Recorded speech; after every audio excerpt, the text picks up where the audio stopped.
ब्रह्म में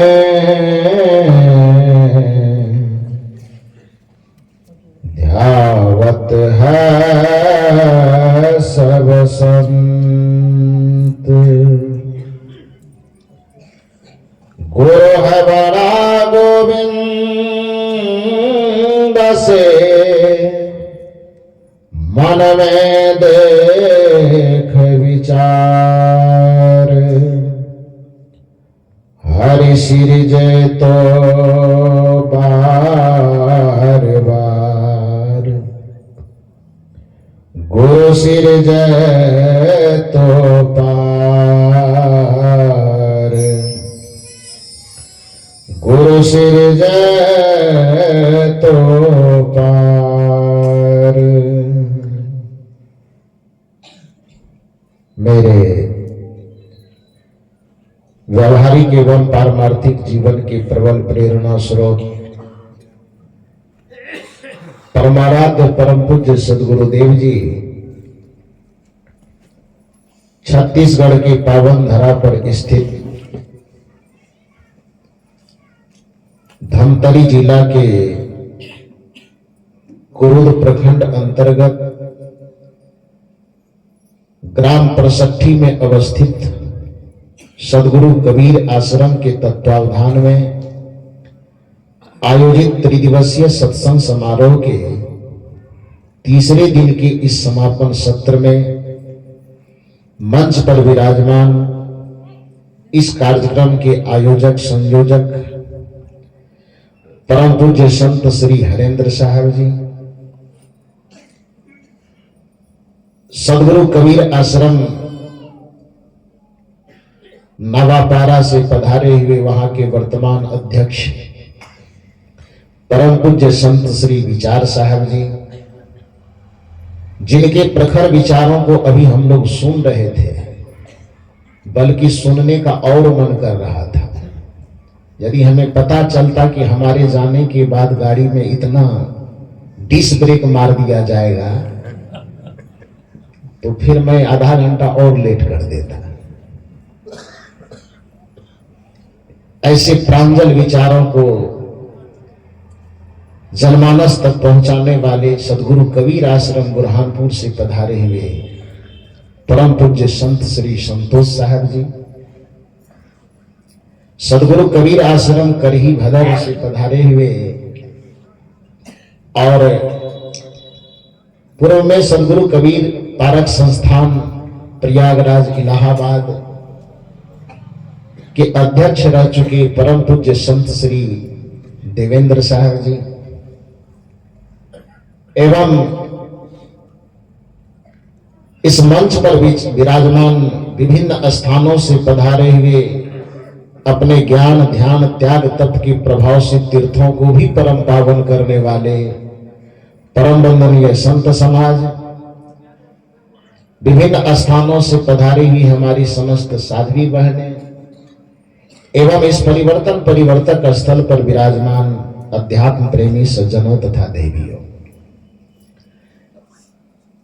बहुत सुंदर सुंदर विचार हम लोग बहुत देर से श्रवण कर रहे थे।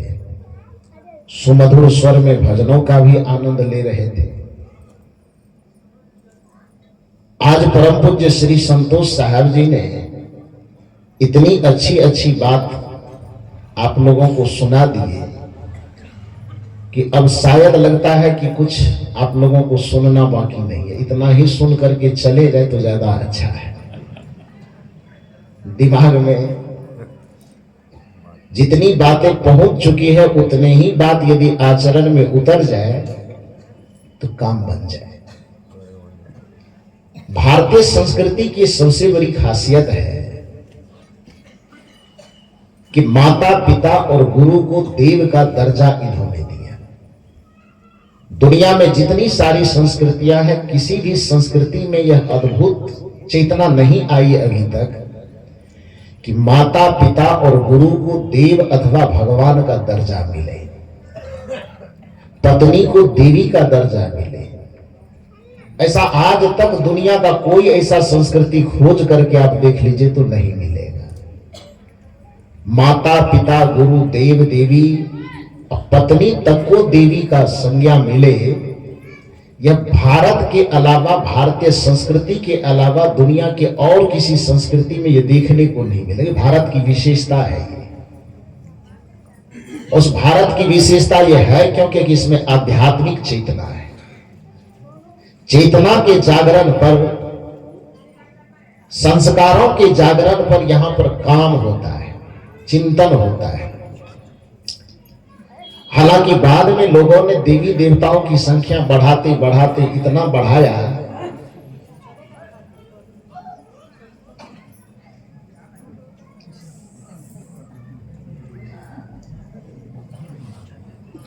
अरे निकलो ना,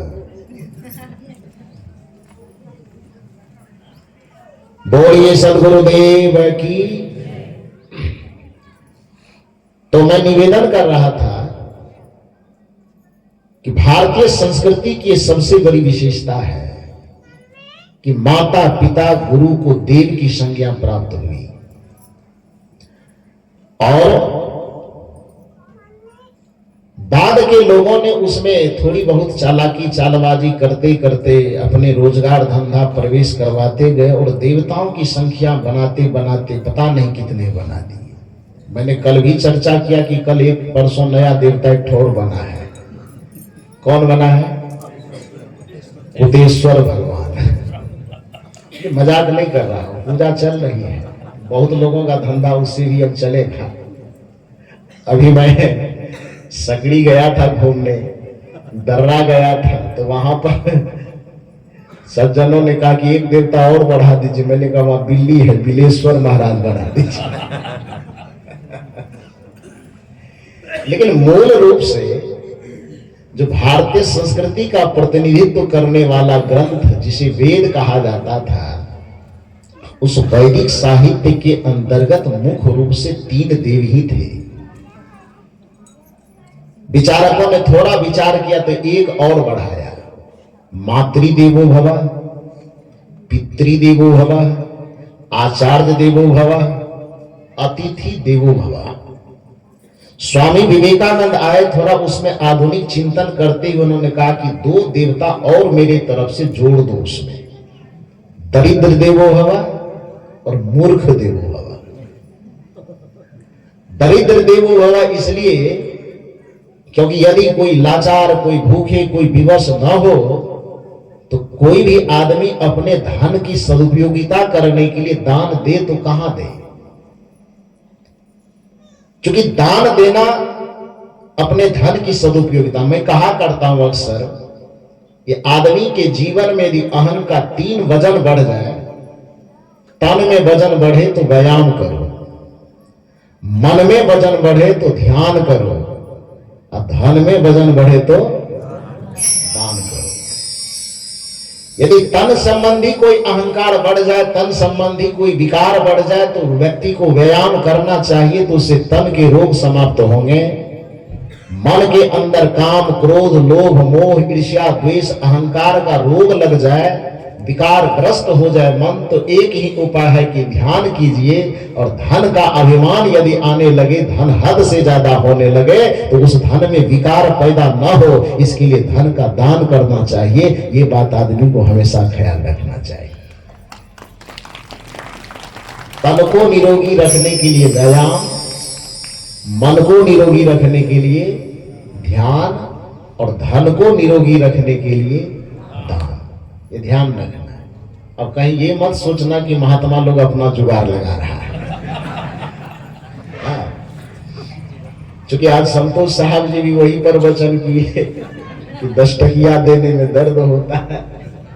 अब मैं भी उधर ही ले जा रहा हूं, तो कहीं ये मत सोच लेना कि महात्मा लोग अपनी व्यवस्था कर रहे हैं। हम लोगों को मत देना यदि ऐसा लगे तो। कबीर साहब ने कहा है कि जो तू आया जगत में तो ऐसा कर ले, कर साहब को बंदगी, भूखे को कछु दे। साहब की बंदगी करो। भूखे, भूखे का अर्थ केवल पेट की भूख से नहीं है। भूखे का अर्थ जहां पर आवश्यकता हो, उस आवश्यकता में भी कोई अभावग्रस्त होकर के किसी भी प्रकार से जी रहा है, तो उस अभाव को दूर करने का यदि आपके पास सामर्थ्य है तो अपने तन से हो, मन से हो, बुद्धि से हो, विवेक से हो, धन से हो, दौलत से हो, किसी के भी अभाव को दूर करने का यदि आप प्रयास कर रहे हैं तो समझ लीजिए कि उसके भूख को ही मिटाने का प्रयास कर रहे हैं। यही कबीर साहब का संदेश है और यही आधुनिक चिंतन संदेश देता है कि मनुष्य बन करके आए हो तो सबसे पहला काम ये करना, अपना धर्म निभाना कि भला किसी का कर न सको तो बुरा किसी का मत करना, पुष्प नहीं बन सकते यदि तुम कांटे बन कर मत रहना।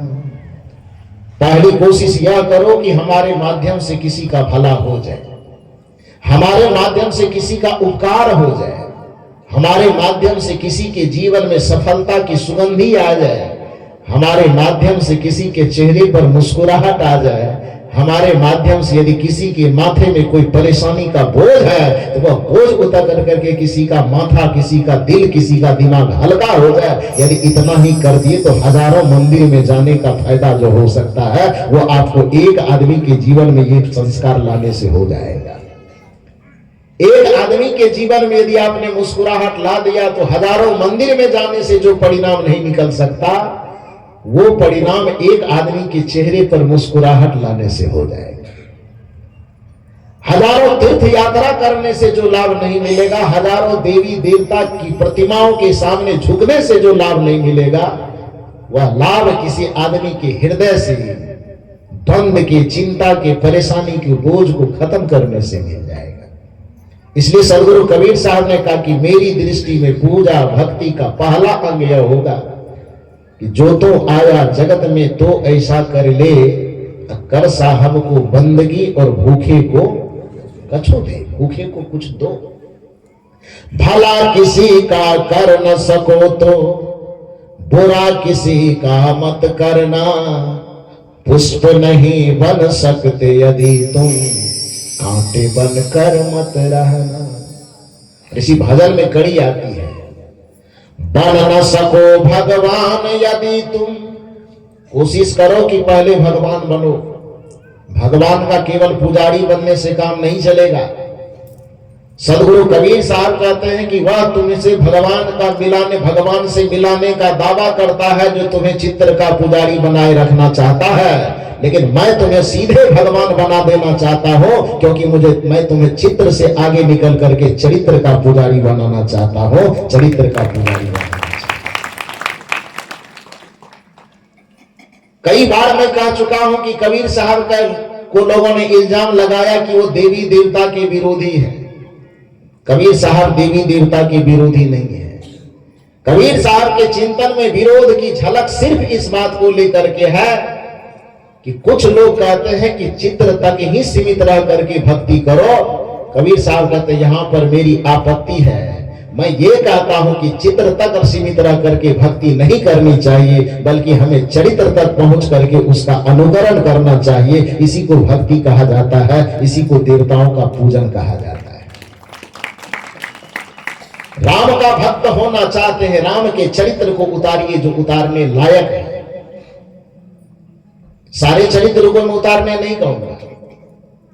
एक अच्छा बेटा बनना हो तो मैं कहूंगा कोई वरदान मांगने आए कि साधु महात्मा से आशीर्वाद दीजिए, बेहिचक आशीर्वाद देंगे कि आपको राम जी के जैसे पुत्र हो। यदि आप शुभकामना मांगने आएंगे, आशीर्वाद मांगने आएंगे, तो बेहिचक हम महात्मा होने के नाते आपको शुभकामना दे सकते हैं कि आपका भाई श्री राम के जैसा हो।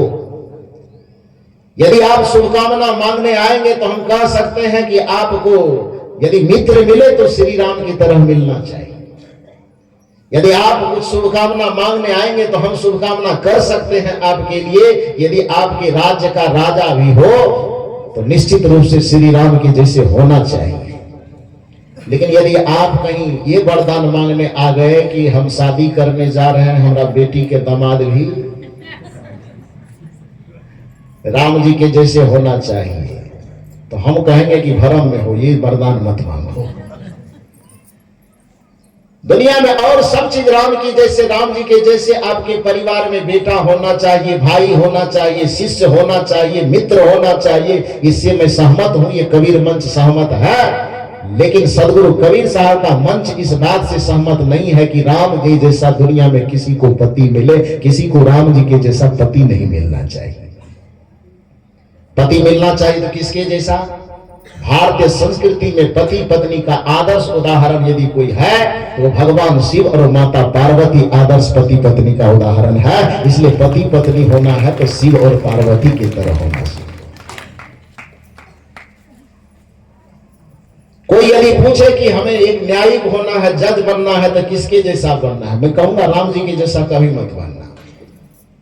जजमेंट यदि बनना हो, जज बनना हो, सरपंच बनना हो, कोई पदाधिकारी बनना हो, न्यायिक पद पर बैठना हो, तो उसमें श्री राम जी उचित नहीं ठहरते, वहां पर कृष्ण जी उचित ठहरते। आप सवाल कर सकते हैं कि ऐसा क्यों कह रहे हैं आप? क्योंकि श्री राम जी के न्याय में, चरित्र में न्याय नहीं झलकता। क्योंकि दो झगड़ा करने वाला व्यक्ति,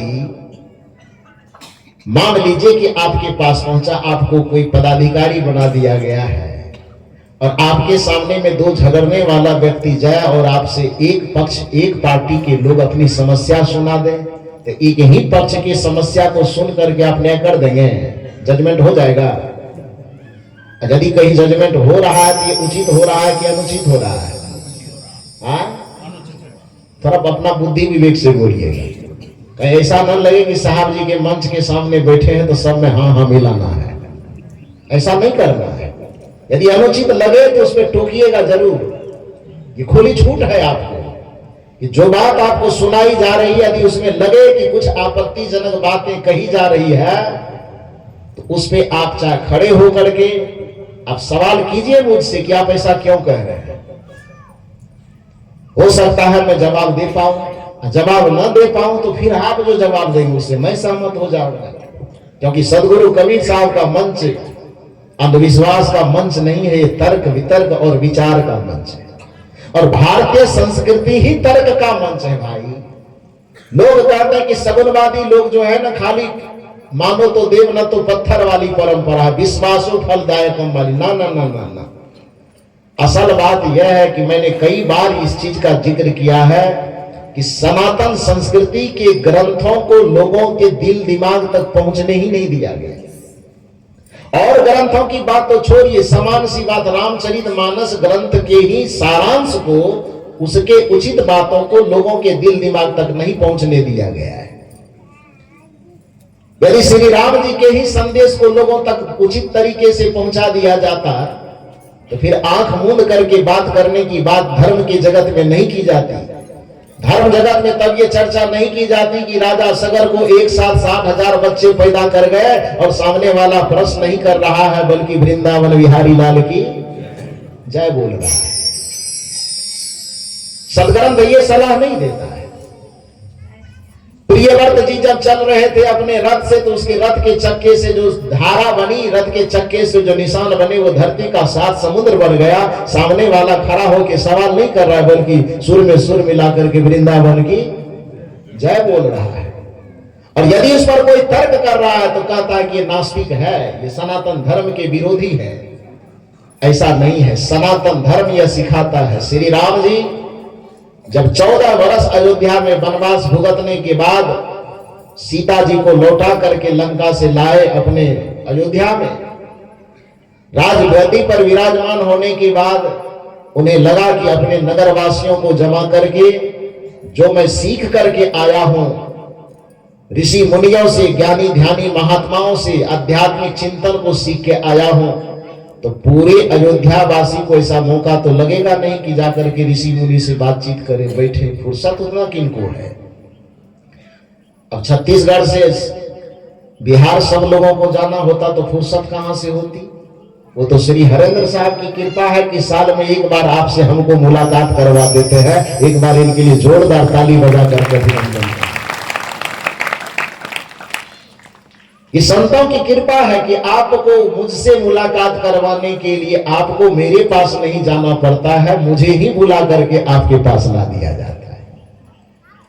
श्री राम जी ने यही का सोचा मन में कि मुझे तो वनवास मिला, उसका सदुपयोग मैंने किया कि संत महात्माओं के सानिध्य में बैठ बैठ करके ज्ञान ध्यान त्याग तप के रहस्य को समझ पाया। लेकिन पूरी अयोध्या की जो आम जनता है उसको न तो फुर्सत है और न उसके घर में कोई कैकेयी और दशरथ जी है कि सबको वनवास मिल जाए। ऐसा भी तो नहीं है ना कि सबको वनवास मिले, अब मिले भी तो सब मानेगा थोड़े। तो राम जी सोचे कि ऐसी कोई परिस्थिति नहीं आएगी, न इनको वनवास होगा, न ये जंगल जाएंगे, न छुट्टी होगी, लोग बातचीत कैसे करेंगे। लेकिन उसमें श्री राम जी एक निदान निकालते हैं कि जितने अयोध्या वासी हैं, मैं जो सीख करके आया हूं मैं ही इनको सुना देता हूं कुछ तत्व की बातें, कुछ ज्ञान की बातें। तो इसके लिए एक दिन सभा बुलाते हैं, पूरी नगर के लोगों को इकट्ठा करते हैं, पुरजन परिजन गुरुजन सबको राजसभा में बुलाते हैं और सबसे निवेदन करते हैं कि 14 वर्ष के दरमियान में ज्ञानी ध्यानी ऋषि मुनि त्यागी तपस्वियों के पास रह करके जो आध्यात्मिक चर्चाएं की है, कुछ जो अध्यात्म का सारांश मैंने समझ पाया, वह ज्ञान मैं आप लोगों को सुनाना चाहता हूं। सब लोगों में खुशी हुई, सब लोगों ने कहा कि ठीक है सुनाइए। सभा सुनने के लिए इकट्ठी हो गई। राम जी के सामने आया होगा माइक, उस जमाने का पता नहीं ये वाला माइक था कि नहीं, साउंड वाले आप ही थे क्या होंगे और कौन होंगे मुझे नहीं मालूम। लेकिन जो भी होगा उस समय की व्यवस्था, उसके अनुसार माइक राम जी के सामने जब आया तो श्री राम जी ने कहा कि आपको सुनाने के लिए जो हम बुलाए हैं वो बाद में सुनाएंगे। ध्यान से सुनिए, भारतीय संस्कृति की मैं बात कर रहा हूं। लोग कहते हैं कि विचार करने को, तर्क करने को केवल ये कबीरपंथी लोगों का, निर्गुण लोगों का धारा है कि जब भी कोई अनुचित बात धर्म के नाम पर किया जाए, भगवान के नाम पर किया जाए, तो प्रश्न करने वाले को नास्तिक सिद्ध करो, प्रश्न करने वाले को सनातन विरोधी सिद्ध करो। कोई कह रहा एक लोटा जल सब समस्या के हल, उसके हाँ में हाँ मिला दो तो आप सनातन धर्मी हैं, और यदि उस पर प्रश्न पैदा करो तो कहें सनातन का विरोधी है। अभी हाल फिलहाल में एक महात्मा 4.5 करोड़ 5 करोड़ की गाड़ी लिया ना, 5 करोड़ की। अब 5 करोड़ की गाड़ी पर किसी ने, मीडिया वाले ने सवाल किया, तो जानते हो जवाब क्या दिया? जवाब क्या है उनका बात मालूम है? जवाब यह है कि जो मेरी गाड़ी को देख करके जलते हैं वो हिंदुस्तानी नहीं, वो पाकिस्तानी है। जो मेरे गाड़ी को देख करके जलते हैं वो सनातन के विरोधी है। जो इस सनातन के रफ्तार का विरोध करेगा तो इस गाड़ी की रफ्तार से उसको कुचल दिया जाएगा। विलासिता पर भी यदि टिप्पणी हो तो वो सनातन का क्या हो गया? विरोधी हो गया। अरे भाई, इस सनातन धर्म को इतना सस्ता क्यों बना रहे हो भाई?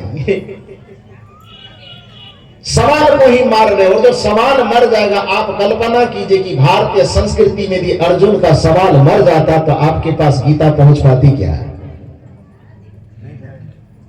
गरुड़ जी का संवाद मर जाता तो काकभुसुंडी जी के मुंह से रामचरितमानस आ पाता क्या? यादवल्क भारद्वाज के बीच में जो संवाद हो रहा, एक के मन से प्रश्न समाप्त हो जाता तो आपके बीच में शास्त्र आते क्या? यदि जनक जी के मन में सवाल नहीं होता, जनक जी सवाल नहीं करते, तो आपके सामने अष्टावक्र गीता आता क्या? नहीं आता ना। नचिकेता के मन का सवाल यदि मर जाता तो जमराज के बीच में जो संवाद होकर के आपके सामने कठोपनिषद आया, आता क्या? नहीं आता ना। भारत की संस्कृति कहती है, भारत की आध्यात्मिक संस्कृति यह कहती है कि भगवान भी आपके सामने खड़ा हो, और यदि भगवान के मुख से निकली हुई बात में भी कुछ अनुचित लगे तो वहां पर आंख मूंद करके, माथा हिला करके मान मत लीजिए, बल्कि उससे सवाल कीजिए कि आप ये कह रहे हैं तो इसके पीछे तर्क क्या है आप। और श्री राम जी इस चीज की प्रस्थापना करते हैं। और कबीर साहब का तो खैर ये मापदंड ही है, करहूं विचार तो सब दुख जाए, जब लग नहीं देखो निज नैना, तब लग न मानो गुरु के वैना। लेकिन इस बात को कि हर चीज पर विचार करना है, हर चीज पर तर्क करना है, इसको एक निर्गुण परंपरा वालों का टैग बना दिया गया और इसके लिए निर्गुण पंथियों की आलोचना की गई। ये लोग हर चीज पे तर्क, हर चीज पे विचार, हर चीज पे चिंतन करने की बात कहते हैं। वस्तुतः भक्ति की परंपरा तर्क और चिंतन की परंपरा नहीं है। भक्ति की परंपरा जो है विश्वास की परंपरा। ये कौन कह रहा है? सामने वाला, एक लोटा जल वाला वही कहता है कि तर्क की चीज नहीं, भक्ति कोई तर्क की चीज नहीं है, पूजा कोई तर्क की चीज नहीं, बस करते चलो करते चलो। लेकिन श्री राम जी क्या कहते हैं? जब पूरे नगर के लोगों को इकट्ठा किया गया कि मैं अध्यात्म का कुछ संदेश देना चाहता हूं, तो संदेश देने से पहले श्री राम जी कहते हैं कि सत्संग बाद में सुनाएंगे, पहले एक निवेदन सुन लीजिए। और निवेदन सुनाने के क्रम में रामचरितमानस में कहते हैं, सुनिए क्या निवेदन है। नहीं अनीति कछु नहीं प्रभुताई, सुनहु करहु जो तुम्हि सुहाई। जो अनीति में भाखे भाई, परजहु मोहि भय बिसराई। रामचरितमानस की पंक्ति है। कथन किसका है ये? श्री राम जी का। श्री राम जी कहते हैं कि मैं जो यहाँ पर प्रवचन करने के लिए आया हूं, वस्तुतः उस संतों से जो प्रसाद लाया हूं, उस प्रसाद को जो आपके सामने वितरित करना चाहता हूं, तो उस वितरित करने से पहले एक निवेदन मेरा सुन लीजिए कि नहीं अनीति कछु नहीं प्रभुताई। जो मैं कहने जा रहा हूं वह अनीति की बातें नहीं है। अनीति माने जो नीति के विरुद्ध हो, नीति के खिलाफ हो, नियम के खिलाफ हो, मर्यादा के खिलाफ हो, उसको अनीति कहा जाए। नीति में और निषेधात्मक उपसर्ग लगा हुआ है। नहीं अनीति, जो मैं कह रहा हूं वो अनीति पूर्वक बातें नहीं है। और नहीं कछि प्रभुताई। प्रभुताई का मतलब, प्रभुता का मतलब संपन्नता होता है, सामर्थ्य। प्रभुताई का यहां पर सीधा सा अर्थ, जिसको आम बोलचाल में लोग रंगदारी कहते हैं, दबंगई कहते हैं ना, दबंगई समझते हैं ना। इधर की भाषा में उसको क्या कहेंगे? दादागिरी। दादागिरी कहो, रंगदारी कहो, दबंगई कहो, तो राम जी की भाषा में उसको प्रभुताई कहो। बात वही है। श्री राम, ये देखो कितनी आदर्श मर्यादा है भारतीय संस्कृति की। ये निर्गुण और सगुण का यहां पर मतलब नहीं है। मनुष्य के चिंतन को जो दबा करके, मनुष्य के चेतना शक्ति को दबा करके धर्म के नाम पर इतना शोषण किया गया है। ये निर्गुण सगुण, नास्तिक आस्तिक के भेद का बंटवारा दिखा दिखा करके हर जगह धर्म का जो धंधा करने वाले लोग हैं वो चिंतन को ही कुंठित किया है। श्री राम जी कहते हैं कि जो मैं कह रहा हूं सुनो। और निवेदन क्या कर रहे हैं आम जनता से? नहीं अनीति कछु नहीं प्रभुताई। जो बात मैं कहने जा रहा हूं वह नहीं अनीति, नीति के विरुद्ध नहीं है, और नहीं कछि प्रभुताई। मैं दबंगई में आकर के कोई बात नहीं कह रहा हूं कि जो कहूं डर से मान लो, कि नहीं मानोगे तो लाठी से पीट देगा, नहीं मानेंगे तो कल राज से निकाल देगा, नहीं मानेंगे तो कल जेल में डलवा देगा। इस डर से मेरी बात को मत मान लेना। नहीं अनीति कछु नहीं प्रभुताई। सुनहो, जो मैं कह रहा हूं उसको ध्यान से सुनिए जरूर, लेकिन करहूं जो तुम ही सुहाई। सुनिए मेरी बात को ध्यान से जरूर, लेकिन कीजिए वही जो आपकी अंतरात्मा को रुचे, जो आपके ज्ञान को, तर्क को सही जचे, उसी बात को कीजिए। ये श्री राम जी का दर्शन है, ये श्री राम जी कहना चाहते हैं। और आगे चल करके श्री राम जी इसमें और जोड़ते हैं लोगों को। श्री राम जी को लगा कि इसमें भी लोग थोड़ा कंफ्यूज रह जाएंगे, हो सकता है पूरी भावना को न समझ पाएंगे, तो इसके साथ में एक पंक्ति और जोड़ते हैं। जो अनीति में भाखे भाई। मैं तो अनीति की बात करूंगा नहीं, लेकिन फिर भी यदि आपको लगे कि ये नीति के खिलाफ जा रहे हैं, जो अनीति, यदि अनीति मैं भाखे, भाखना मने बोलना। जौ अनीति मैं भाखे भाई, हे भाई पहले तो मैं कोशिश करूंगा कि अनीति बोलूं नहीं, यदि जाने अनजाने अनीति पूर्वक बात कुछ निकल जाए तो बरजहु मोहि भय बिसराई।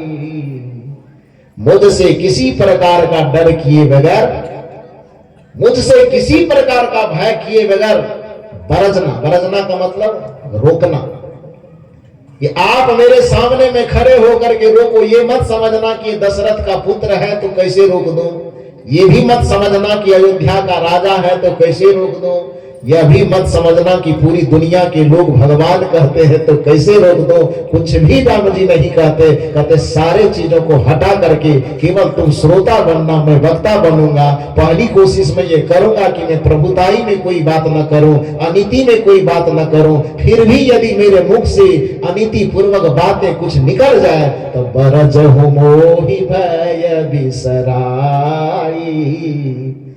डर को बिसरा करके, भय को बिसरा करके आप खड़ा होकर के मुझे रोकना कि आप ये ठीक नहीं कह रहे हैं।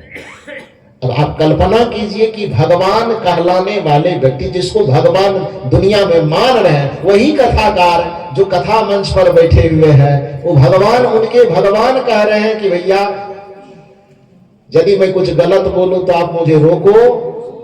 जो कथा व्यास पर मंच पर बैठे हुए वो कह रहे हैं कि यदि धर्म के नाम पर सवाल करोगे तो तुम क्या हो जाओगे, नास्तिक हो जाओगे, धर्म के विरोधी हो जाओगे। कल भी मैंने आपसे पूछा था कि कबीर साहब को लोग सनातन संस्कृति से दूर दिखाते हैं। आप बताओ कि जहां पर श्री राम कह रहे हैं कि यदि नीति के खिलाफ बात करो तो चाहे वो धार्मिक बात ही क्यों ना मैं करूं, लेकिन मुझे रोको। कबीर साहब भी कह रहे हैं यदि तुम्हें धर्म के नाम पर कोई बड़गलावे तो रोको। यहाँ कबीर साहब का चिंतन राम जी के चिंतन से मेल खाता है कि विपरीत जाता है? क्या करता है? मेल खाता है ना। और दूसरा जो वहां कह रहा है कि प्रियव्रत के चक्का से समुद्र बन गया, वो नीति वाली बात कह रहा है कि अनीति वाली? राजा सगर की पत्नी को एक ही साथ में 60,000 बच्चे पैदा हो गए, ये नीति वाली बात है कि अनीति वाली? अनीति वाली बात है ना। गोस्वामी तुलसीदास जी रामचरितमानस की व्याख्या में बता दिए कि गोस्वामी जी कहते हैं वहां पर कि अयोध्या में, श्रीलंका में कितने सेनापति हैं, इसकी गणना जब करते करवाते हैं तो वहां कहते हैं असमय कान सुना 10 कंधर, पद्म 18 यूथप बंदर।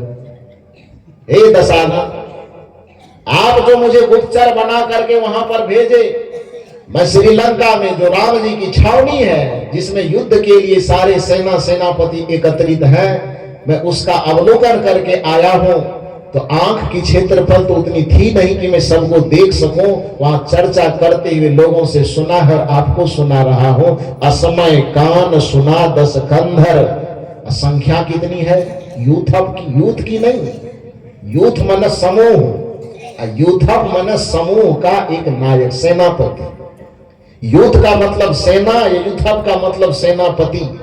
तो असमय कान सुना 10 कंधर, पद्म 18 यूथप बंदर। कहते हैं कि श्रीलंका की धरती पर युद्ध के मैदान में जो श्री राम जी की छावनी है, उस छावनी में यूथ नहीं, यूथप 18 पद्म है। अब 18 पद्म यूथप है तो यूथ कितना होगा, ये कल्पना गिनती से बाहर है, नहीं किया जा सकता। अब यूथप की गिनती ही यदि 18 पद्म हो रही है तो थोड़ा पद्म के बारे में तो पढ़े लिखे लोग चूंकि यहाँ बैठे हैं मुझसे ज्यादा, तो हमसे ज्यादा कैलकुलेशन कर लेंगे। आप थोड़ा सा जोड़ करके देखिए, पद्म किसे कहते हैं? 100,000 के 1 लाख होता है ना, 100 लाख के 1 करोड़। बोलते जाइए ना। हरेंद्र साहब जी तो भोजन करवाएंगे ही, चिंता क्यों करते हैं? तब 3 दिन से खा रहे हैं फिर भी नरम नरम बोल रहे हैं। थोड़ा बढ़िया से बोले। और आज तो हम लोगों का आखिरी दिन है इस साल का, फिर आगे का जाने ऊपर वाला। हाँ, तो मूल रूप से मैं कहना क्या चाह रहा हूं, आप लोग उसको बोलते जाइए। 100,000 का 1 लाख, 100 लाख का 1 करोड़, 100 करोड़ का 1 अरब, 100 अरब का 1 खरब, 100 खरब का 1 नील, 100 नील का 1 पद्म। आगे की गिनती की जरूरत नहीं, छोड़ हम नहीं जानते हैं। काहे ले बेइज्जती करवा, आगे गिनेंगे कहीं भटक गए तो मुश्किल हो जाएगा, इतने पे काम चल जाएगा। तो 100,000 का 1 लाख, 100 लाख का 1 करोड़, 100 करोड़ का 1 अरब, 100 अरब का 1 खरब, 100 खरब का 1 नील, 100 नील का 1 पद्म। ऐसा होता है ना। अभी पूरे जो विश्व की जनसंख्या है, अभी वर्तमान में पूरे विश्व की जनसंख्या कितनी है? 8 अरब के आसपास। चाहे 7.5 हो जाए कि 8.5 हो जाए, माने रॉड फिगर में 8 मान लो। पूरे देश, पूरी दुनिया की जो प्रशासनिक व्यवस्था है, राजनयिक व्यवस्था है, वो चिंतित है कि अभी 8 करोड़ 8 अरब की जनसंख्या है, और यदि यह जनसंख्या बढ़ करके 2 गुनी भी हो गई कम से कम, तो धरती फट करके एकदम धूल गर्दा बन जाए। चिंतित है लोग। ये जनसंख्या बढ़नी नहीं चाहिए, जनसंख्या नियंत्रित होनी चाहिए। चिंतित है ना। कितना में? 8 अरब है। यदि और 2 गुनी हो गए तो मान लीजिए कि 20 अरब तक जाते जाते धरती का विनाश है। 20 अरब तक ही, अभी खरब तक नहीं पहुंचे हैं। 100 अरब जाएंगे तब न खरब तक पहुंचेंगे। अब 20 है तो अभी तो 25 अरब, 1/4 तक भी नहीं गए हैं। आज वर्तमान में पूरे दुनिया की जनसंख्या 8 अरब है, और 8 से यदि 10, 15, 20 तक गए तो दुनिया विनष्ट हो जाएगी। गोस्वामी तुलसीदास जी से पूछा जाना चाहिए था, लेकिन पूछा लोग नहीं, क्योंकि वहां पर ब्रेक लगा दिया ना कि सवाल करोगे तो कौन हो जाओगे? नास्तिक हो जाओगे। सवाल यदि करोगे तो सनातन विरोधी हो जाओगे। और परिणाम क्या हुआ कि लोग सवाल जैसे बंद करना शुरू किया तो लोग बस केवल रामचरितमानस का पाठ करता है, और बस जहां पर ये पॉइंट आती है तो इस पॉइंट को झुठलाने के लिए वहां पर नारा लगा दिया जाता है, अयोध्यापति श्री रामचंद्र भगवान की। हाँ, कल ही आप लोग बोले कि ट्रेनिंग अच्छी हो रही है, कथा चलेगा, मेरा चलेगा ना। तब गाने के लिए शशिकला है, ये है उसकी माता जी आज आई है। 2 दिन आप नहीं आई थी। एक बार उनकी माता जी के लिए जोरदार ताली बजाई। तो राम कथा वो करती है तो सहयोगी मेरी हो जाएगी तो अच्छा रहेगा। तो कहने का ये अभिप्राय, जहां पर ये चिंतन करने वाली बात आती है तो उसमें जय जयकार इतनी जोर से आती है कि उस जय जयकार के धुन में जो सच्चाई होती है वो दब करके दम तोड़ देती है। जबकि इस जगह तर्क किया जाना चाहिए, सवाल किया जाना चाहिए। ये सवाल केवल कबीर साहब आज्ञा नहीं दे रहे हैं, ये राम जी आज्ञा दे रहे हैं कि जो अनीति में भाखे भाई, अब बरज हो मोहि भय बिसराई। तो भगवान जब खुद कह रहे हैं कि मैं भी अनीति पूर्वक बोलूं तो मेरे सामने में भी प्रश्न लेकर के खड़ा हो जाओ, तो गोस्वामी जी से प्रश्न करना छोड़ देना चाहिए जी। प्रश्न छोड़ना चाहिए कि करना चाहिए? करना चाहिए, लेकिन किसी ने किया नहीं। आज उनसे प्रश्न किया जाए, पर सठिये के धरती पर पकड़ा गए। हाँ, प्रश्न किया जाए कि आज वर्तमान में जब इस दुनिया की जनसंख्या 8 अरब के आसपास है, और इस जनसंख्या को यदि 2 गुनी रफ्तार से बढ़ा दी जाए तो धरती विनाश के कगार तक पहुंच जाएगी। भला बताइए गोस्वामी जी, श्रीलंका भारत के सामने में कितना बड़ा है? नक्शे से देख के कम से कम पता कीजिए, अनुमान लगाइए कितना बड़ा है। और श्रीलंका की धरती पे वो राजमहल वगैरह अलग है, वो तो युद्ध के मैदान होगा तो और छोटा होगा ना। मैदान पूरे श्रीलंका तो है नहीं, मैदान का एक हिस्सा। उस एक हिस्से में राम जी की जो छावनी होगी और कितनी छोटी होगी वह भी समझ लीजिए। अब उस छावनी के अंतर्गत गोस्वामी तुलसीदास जी 18 पद में केवल सेनापति को रख रहे हैं। पता नहीं वो श्रीलंका की धरती पे गोस्वामी जी सेनापति रखे थे कि अपना कपार पे रखे थे, ये मुझे समझ में नहीं आता। श्रीलंका की धरती पे तो नहीं होंगे, हो सकता गोस्वामी जी के माथे का क्षेत्रफल थोड़ा बड़ा हो कि 18 पद रख लिए हों। यदि ये सवाल किया जाता तो फिर गोस्वामी तुलसीदास जी इसका जवाब उनको देते नहीं बनता। आज जो कथा कहने वाले लोग हैं उस कथाकार को भी वो जवाब देने में नहीं बनेगा। तो कहने का ये अभिप्राय है कि सदगुरु कबीर साहब का जो यह चिंतन है, यह चिंतन आपको सवाल करने से नहीं रोकेगा। इसलिए यदि कुछ कहा जाए और उचित न लगे तो आप खड़े होकर के सवाल कीजिए कि साहब आप ऐसा क्यों बोल रहे हैं। क्योंकि हमारी चाहे वो निर्गुण परंपरा की संस्कृति हो कि सगुण परंपरा की संस्कृति हो, या दोनों को समेट करके कह दिया जाए तो भारत की संपूर्ण संस्कृति हमें सवाल करने से रोकता नहीं है, बल्कि सवाल करने की इजाजत देता है। देता है कि नहीं देता है? यदि सवाल करने की इजाजत न देता तो कल्पना कीजिए कि भगवान श्री कृष्ण के सामने अर्जुन खड़े हैं और अर्जुन को एक बार डांट करके श्री कृष्ण कह देते कि तुम हमको भगवान, गुरु, परमात्मा सब मानते हो, तो इतना बक बक बक बक करके सवाल क्यों कर रहे हो? कृष्ण जी कह सकते थे ना, लेकिन कृष्ण जी कहे क्या? एक बार भी डांटे, बल्कि अर्जुन के मन के अंदर जितने सवाल थे सारे सवालों को श्री कृष्ण जी धैर्य पूर्वक सुनते हैं और उन सवालों का जवाब बड़े विस्तार पूर्वक देते हैं। धैर्य पूर्वक सुने गए सवाल और धैर्य पूर्वक दिए गए जवाब के परिणाम में ही आज हमारे आपके सामने में गीता का ज्ञान उपस्थित है। इसलिए भारतीय संस्कृति को कभी विश्वास और आंख मूंद करके मानने वाली संस्कृति मत बनाइए। भारत की जो संस्कृति है, भारत की जो आध्यात्मिक विरासत है, वह विरासत चिंतन का विरासत और सवाल का विरासत है, जिसको कबीर साहब कह रहे करहो विचार तो सब दुख जाई। ये विचार की विरासत है। इस विचार की विरासत को आप विश्वास की विरासत मत बनाइए। तर्क के विरासत को आंख मूंद करके मान लेने की विरासत मत बनाइए। और इसी विरासत को सदगुरु कबीर साहब और कबीर साहब की परंपरा ने आगे बढ़ाने का काम किया है। तो आगे चल करके न विचार करने वाले लोग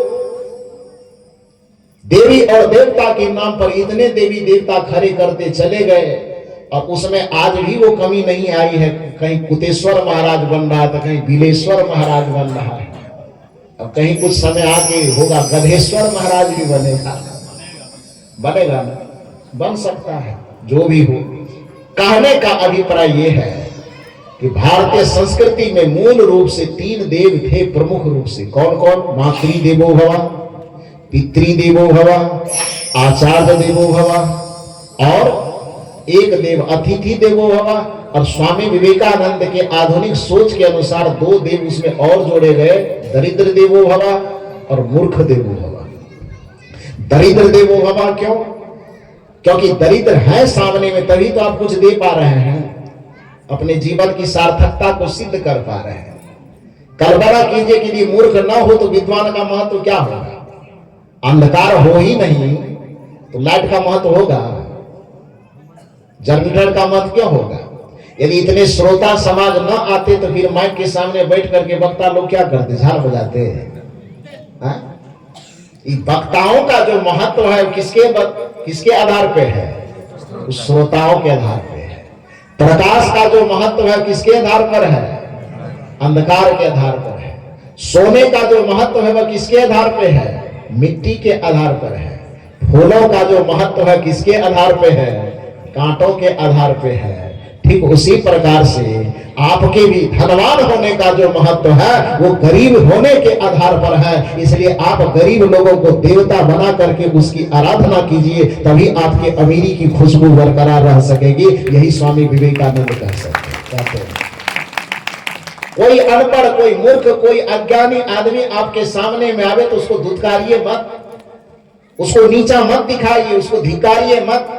बल्कि विद्वानों का यह कर्तव्य है, ज्ञानियों का, विचारवानों का यह कर्तव्य है कि कोई अज्ञानी, कोई नादान उसके सामने आ जाए तो उसे समझना चाहिए कि हमारे ज्ञान का अब प्रयोग करने वाले देवता हमारे सामने आ गए। यदि अज्ञानी हमारे सामने ना आते तो फिर हमें अपने बुद्धि का प्रयोग करने का मौका कहां मिलता। ये बुद्धि रूपी पुष्प को चढ़ाने का मौका इस अज्ञानी व्यक्ति ने दिया है। इसलिए स्वामी विवेकानंद कहते हैं, देवता समझ करके उसका भी आदर करो।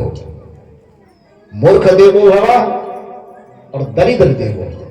दरिद्र आया है, इसका मतलब है कि आपको धन का सदुपयोग करने का अवसर दे रहा है। आप उस पर भला उपकार नहीं कर रहे हैं। ये मत समझिए कि हम दे रहे हैं, बल्कि आप यह सोचिए कि आपको लेने वाला अवसर आपके सामने में उपस्थित किया गया है। किसी मूर्ख को, किसी अज्ञानी को यदि आप दो बात सिखा रहे हैं तो घमंड में फूलिए मत कि हम सिखाने वाले हैं, बल्कि ये सौभाग्य मनाइए कि हमारे सामने में कोई समझने वाला बैठा है और हमें समझाने का अवसर प्रदान कर रहा है। इसलिए इन समझने वाले को देवता समझ करके उसके नमन करना चाहिए। ये स्वामी विवेकानंद का तर्क है। इसलिए स्वामी विवेकानंद कहते हैं कि मातृ देवो भव, ये ठीक है, पितृ देवो भव, यह भी ठीक है, आचार्य देवो भव, यह भी ठीक है, अतिथि देवो भव, यह भी ठीक है, लेकिन साथ साथ दो देवता और जोड़ो, मूर्ख देवो भव और दरिद्र देवो भव। उसको जोड़ दो, तो जोड़ दीजिए। तो मुख्य रूप से स्वामी विवेकानंद तक आते आते भारतीय संस्कृति के जो 5 देव मान्य हुए, इसके अलावा जितना 33 करोड़ है कि 66 करोड़, सब कमाने धमाने का बिजनेस का वो एक अड्डा है। बात समझ में आई? क्योंकि देवता शब्द की परिभाषा पर यदि कसते हैं ना आप, तो देवता शब्द की परिभाषा पर ये 5 के अलावा, 5 में भी मुख्य रूप से 3 के अलावा चौथा नहीं ठहरता है। क्योंकि देवता की परिभाषा यह है कि ददाति नित्यम सह देवता, कि जो निरंतर देता हो उसको देवता कहा जाता है। देवता की परिभाषा क्या है? ददाति नित्यम सह देवता, जो आपको जीवन जीने के लिए निरंतर कुछ न कुछ देता हो उसको देवता कहते हैं। तो इस संसार में जब आप जीवन लेकर के आए तो सबसे पहले आप यह बताइए कि आपके लिए, हमारे लिए सबसे पहला दाता कौन है हमारे जीवन के लिए? थोड़ा जोर से बोलिए ना। नहीं बोलेंगे तो हम भी बंद हो जाते हैं। हम क्यों बोलेंगे? बोलेंगे आप लोग? तो सवाल मेरा यह है कि जितने लोग बैठे हैं, सबको जो यह जीवन मिला है, इस जीवन का सबसे पहला दाता कौन है? माता पिता। वो तो बिहार वाले के लिए है, छत्तीसगढ़ वाले के लिए। हाँ, यहां भी वही है क्या? माता पिता ही। अच्छा चलो ठीक है, तब तो बराबर है सब। लेकिन उस माता पिता को दाता मान करके जब ही हमारे साहब जी जो प्रश्न पैदा कर रहे थे कि आप उसे जाकर के छोड़ आते हो वृद्धाश्रम में, माता पिता पानी के लिए तरसते हैं, आप जल लेकर के मंदिर में चढ़ाने जाते हो, क्योंकि हल्का में बता दिया गया 1 लोटा जल, और माता पिता को देंगे तो दिन भर में 4 लोटा जल चढ़ाना है। 4 लोटा कौन चढ़ावे जब 1 लोटा से काम चल रहा है? ये फार्मूला जो आप पकड़ लिए हो, तो आप भला बताओ कि यहाँ पर देवता की गिनती यदि ददाति नित्यम सह देवता, जो हमारे जीवन के आधार में निरंतर कुछ न कुछ देता हो, उन देने वाले को ही देवता कहा जाता है। क्योंकि देने वाले की गणना देवता में होती है। इसलिए हमारी भारतीय संस्कृति ने पृथ्वी को ही देवी कहा, हमारी भारतीय संस्कृति ने हवाओं को ही देव कहा, हमारी भारतीय संस्कृति ने पानी को भी देव कहा, हमारी भारतीय संस्कृति ने अग्नि को भी देव कहा, हमारी भारतीय संस्कृति ने अन्न को भी देव कहा। सवाल हो सकता है, हम अपने कबीर पंथ वाले नजरिए से देखेंगे तो फिर वो जड़ और चेतन की बात आएगी। कहेंगे जो चेतन होता है वही देवता होता है, जड़ देवता नहीं होता। अरे भैया ये सटीक बात है, चेतन देव होता है, लेकिन जड़ को ही देवता इसलिए नहीं कहा गया कि उसमें चेतना है, बल्कि जड़ को इसलिए देवता कहा गया क्योंकि वह ददाति नित्यम सह देवता, वह हमारे जीवन जीने के लिए कुछ न कुछ निरंतर देता है। तो निरंतर देने के कारण उसको देवता कहा गया। इसलिए हमारी भारतीय संस्कृति संपूर्ण प्रकृति को देवता कहता है। नहीं तो आप कल्पना कीजिए कि धरती ये देना बंद कर दे आपको, कौन चेतन काम आएगा आपका? हम शुद्ध चेतन ज्ञान स्वरूपम अजर हम अखंडम अनुपम जो करेंगे हम, आज अभी 2 घंटे के बाद पेट में कड़कड़ा के भूख लगे तब श्री हरेंद्र साहब जी को कहेंगे कि भूखे भजन न होई गोपाला, ले लो अपना कंठी माला। ये जड़ चेतन का निर्णय जो करेंगे ठीक है, वो निर्णय अपने जगह है, लेकिन जो पेट में अन्न जाएगा वो किसकी देन है? थोड़ा जोर से बोलिए ना, धरती माता की।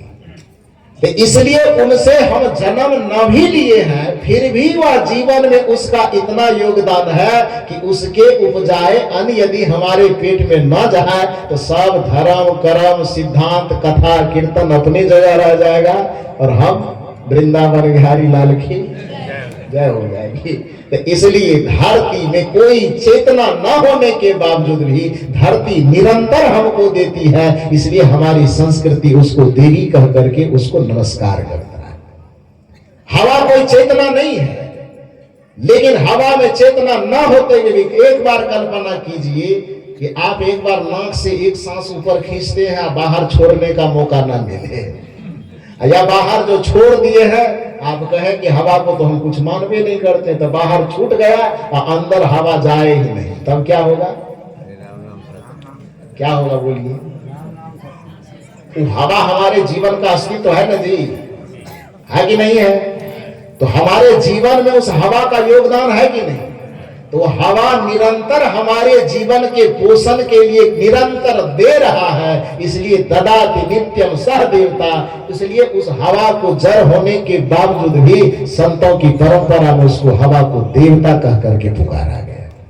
और उस देवता की पूजा अगरबत्ती दिखा करके करने की जरूरत नहीं है, बल्कि हवा रूपी देवता की पूजा करना है। तो उसमें कोई दुर्गंध न फैलाओ, उसमें कोई प्रदूषण न फैलाओ, उसमें धुआं न फैलाओ, यही हवा रूपी देवता की पूजा है। इसी तरह से उसकी पूजा करनी चाहिए। यदि हम हवा को देवता कह दें, इसका ये मतलब नहीं कि हवा का कहीं मूर्ति बना लीजिएगा, वहां एकदम कुंड खोद करके स्वाहा स्वाहा कीजिएगा। उस स्वाहा स्वाहा करने वाला हवा देवता की पूजा क्या करेगा? हवा देवता को और सर्दी खांसी उठा देगा, उठाएगा कि नहीं?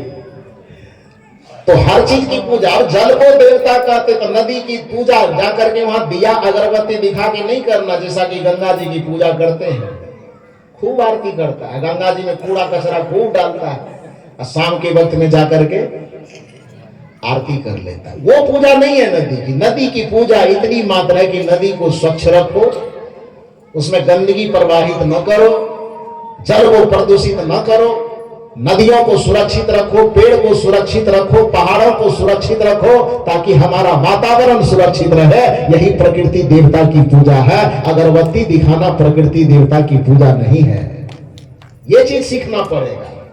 लेकिन यहाँ पर होता क्या है कि प्रकृति पूजा के नाम पर भी हम वही औपचारिकता करते हैं जो अन्य कर्म कांडों में करते हैं, जाके दिया अगरबत्ती दिखा दी। कहा जाता है कि क्योंकि काशी के सांसद जो हमारे भारतवर्ष के कौन है, अभी काशी के जो सांसद हैं हमारे भारत देश के कौन है? प्रधानमंत्री जी हैं। विदेश से, यहाँ क्या कहते हैं, जर्मनी से, जापान से, वहां के जो प्रधानमंत्री थे वो आए। तो दोनों समकक्षी होने के नाते जापान के प्रधानमंत्री बोले कि आप अपने संसदीय क्षेत्र ले चलिए, वहां भी थोड़ा घूमने का मन है। तो अब दोनों चूंकि समकक्षी है, वो भी अपने देश के प्रधानमंत्री, ये भी अपने देश के प्रधानमंत्री। साथ में वहां प्रधानमंत्री कार्यालय में डीलिंग हुआ था किस चीज पे? तो वो वाला जो ट्रेन, स्पीड वाला ट्रेन, कौन ट्रेन कहते हैं? Bullet train. हाँ, तो बुलेट ट्रेन जापान से डील हुआ कि बुलेट ट्रेन के लिए यहाँ पर सरकार से सहमति बनी, हस्ताक्षर हुए। तो सुबह में दोपहर में उस पर डीलिंग हुई बुलेट ट्रेन के लिए। शाम के वक्त में मोदी जी के साथ में वो जापान के प्रधानमंत्री काशी आए। तो घूमते फिरते कहे कि आरती है गंगा जी की, उसमें चलिए शामिल होते हैं। तो अब प्रधानमंत्री दोनों दोस्त है, दोनों समकक्षी है, तो बात तो मानना पड़ेगा। वही शेड्यूल बना, उसके अनुसार गए काशी में गंगा जी की आरती करने। और गंगा जी की आरती दिया दिखा रहे हैं, 1 घंटा से आरती भजन ढोल नगारा हो रहा है। मोदी जी भी खड़े हैं, साथ साथ में वहां पे जो जापान के प्रधानमंत्री वो भी खड़े हैं। तो खड़े होने के बाद अब 1 घंटा तक खूब आरती हुई, खूब पूजा हुई। पूजा होने के बाद जब गए अपने कक्ष में, दोनों प्रधानमंत्री बैठे, तो जापान के प्रधानमंत्री पूछते थे कि 1 घंटा से खड़ा होकर के क्या कर रहे थे? तो मोदी जी बताए कि गंगा मैया की पूजा हो रही थी। तो गंगा मैया की पूजा से क्या होता है? तो मोदी जी ज्यादा कुछ नहीं समझाए, जो भी उनको समझाना होगा समझाए होंगे। तो सारी बात समझाने के बाद जापान के प्रधानमंत्री बोलते हैं कि जब भारत के आदमी को फालतू काम करने के लिए इतना समय है, तो हमारे पास से बुलेट ट्रेन काहे के लिए मंगवा रहे हैं?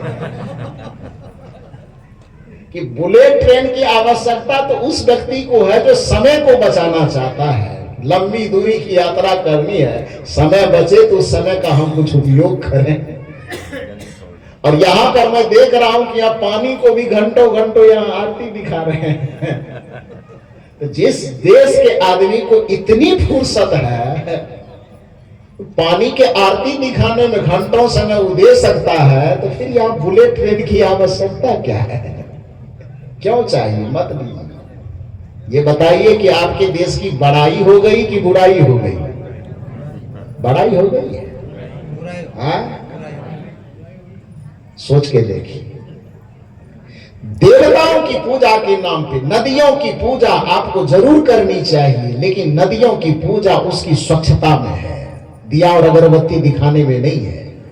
पेड़ की पूजा उसके चारों तरफ धागा लपेटने में नहीं है। पेड़ की पूजा उसके सामने दिया जलाने में, अगरबत्ती दिखाने में नहीं है, बल्कि पेड़ की पूजा में यह बात निहित होती है कि अनावश्यक रूप से उसे काटो मत, और यदि जरूरत पड़े, बहुत इमरजेंसी पड़े कि काटना ही पड़ रहा है, तो 1 वृक्ष काटने से पहले 10 वृक्ष लगा दो। यह वृक्ष देवता की पूजा है, यही प्रकृति की पूजा है।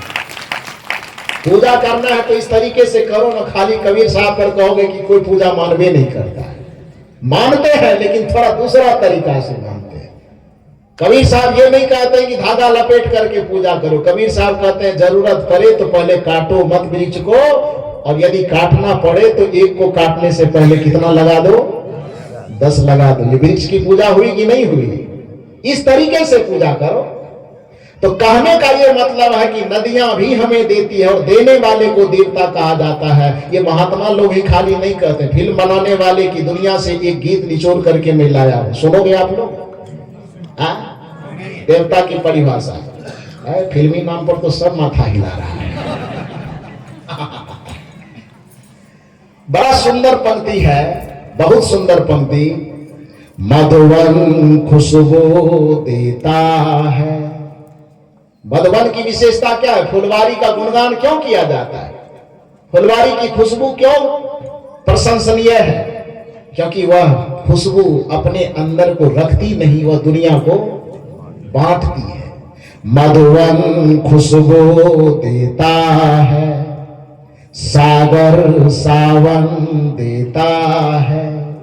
सागर की भी विशेषता इसलिए है, महानता इसलिए है कि उसके अंदर पूरी दुनिया का पानी सिमट करके उसके गर्भ में समा जाता है। लेकिन वह सागर की उदारता देखो, वो ये नहीं कहता कि मेरे पास जो आ गया तो उसको समेट करके हम ही रख ले, बल्कि वो सूर्य के माध्यम से वाष्प बना करके वो सारा पानी आसमान को देता है। आसमान भी अपने पास उसको नहीं रखता, उसको बादल बना करके समय पर जिस छत्तीसगढ़ में नदियों की संख्या कम हो वहां भी करके वर्षा देता है। ऐसा दान यह सिखाता है। इसलिए समुद्र को भी देवता कहा जाता है, बादल को भी देवता कहा, क्योंकि सब दे रहा है, देने के कारण उसको देवता कहा जा रहा है। मधुवन खुशबू देता है, सागर सावन देता है। जीना उसका जीना है, जीना उसका जीना है, जो औरों को जीवन देता है।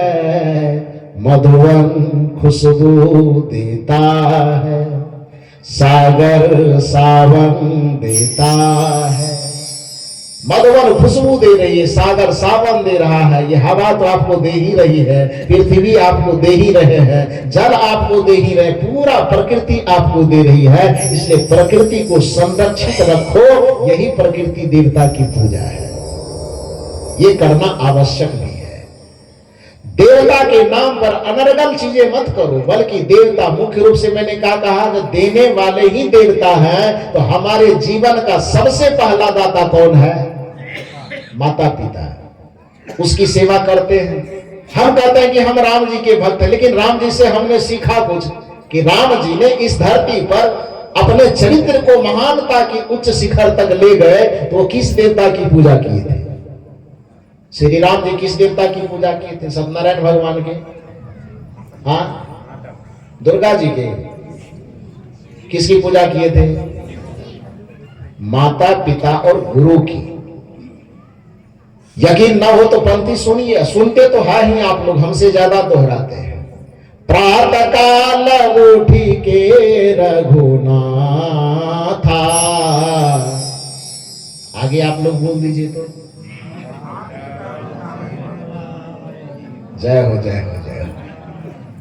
माता पिता गुरु ना वही माथा। तो भगवान जिसे हम मानते हैं, उन्होंने अपने चरित्र में करके दिखाया कि भैया मैं यदि मर्यादा पुरुषोत्तम श्री राम बना हूं, भगवान राम बना हूं, तो मेरे भगवान बनने की सीढ़ी यही है कि माता देवी, पिता देव और गुरुदेव के चरणों में अपना माथा झुकाते झुकाते मैं यहां तक पहुंचा हूं। और हम भगवान के भक्त होने का दावा तो करते हैं, लेकिन माता पिता को प्यार से एक गिलास पानी तक नहीं पूछते हैं। बताइए कि हम धर्म को कैसे मानते हैं? और यदि कोई माता पिता और गुरु की सेवा करने के लिए कहते हैं तो वहां पर ठप्पा लग जाता है, ये लोग तो सनातन धर्म के विरोधी है। अब कैसे विरोधी? अब तब तो राम जी को भी विरोधी कहना पड़ जाएगा, क्योंकि राम जी किसी मंदिर गए नहीं। राम जी के पिताजी दशरथ जी, भगवान श्री राम के पूज्य पिताजी, जब उनके जीवन में चारों तरफ से सफलता आ गई, पुत्र नहीं हो रहे थे, बाद में पुत्र हुए, जब पूरे नगर में उसके यश गाए जाने लगे, पूरे भारतवर्ष में उसका गुणगान होने लगा, तो उसके गुण गाथा को सुन करके बहुत सारे लोग और राजा दशरथ जी से पूछे कि महाराज, आपके जीवन में इतना ऐश्वर्य है, इतनी सफलता है, इतना आपका यशोगान गाया जाता है, कृपा करके बताइए आप कि ये तप, ये जो चीज आपने उपलब्धि पाई है, यह उपलब्धि किस तप के प्रभाव से पाए? ये उपलब्धि जो आपने पाई है, तो कुछ पूजा किए होंगे, किसी मंदिर गए होंगे, किसी मंत्र को जपे होंगे, कोई यज्ञ किए होंगे, किसी पंडित जी को बुला करके कोई कथा कीर्तन करवाए होंगे। तो क्या करवाए भगवान, जो आपको भगवान के पिता होने का भी अधिकार मिल गया? जिस भगवान को लोग खोजने के लिए तपस्या करते हैं, वो भगवान आपके इशारे पर उठ और बैठ करता है। जिस भगवान को खोजने के लिए दुनिया न जाने कितनी कोशिश करती है, उस भगवान से भी आप अपना चरण दबाते होंगे। तो ये अधिकार जो आपको मिला, इतना जो पावर आपको मिला, ये शक्ति आखिर कोई पूजा किए होंगे, कोई तप किए होंगे, कोई भगवान को रिझाए होंगे, कोई भगवान को मनाए होंगे, कुछ तो किए होंगे ना। कैसे हुआ, जरा सा बताने की कृपा कीजिए।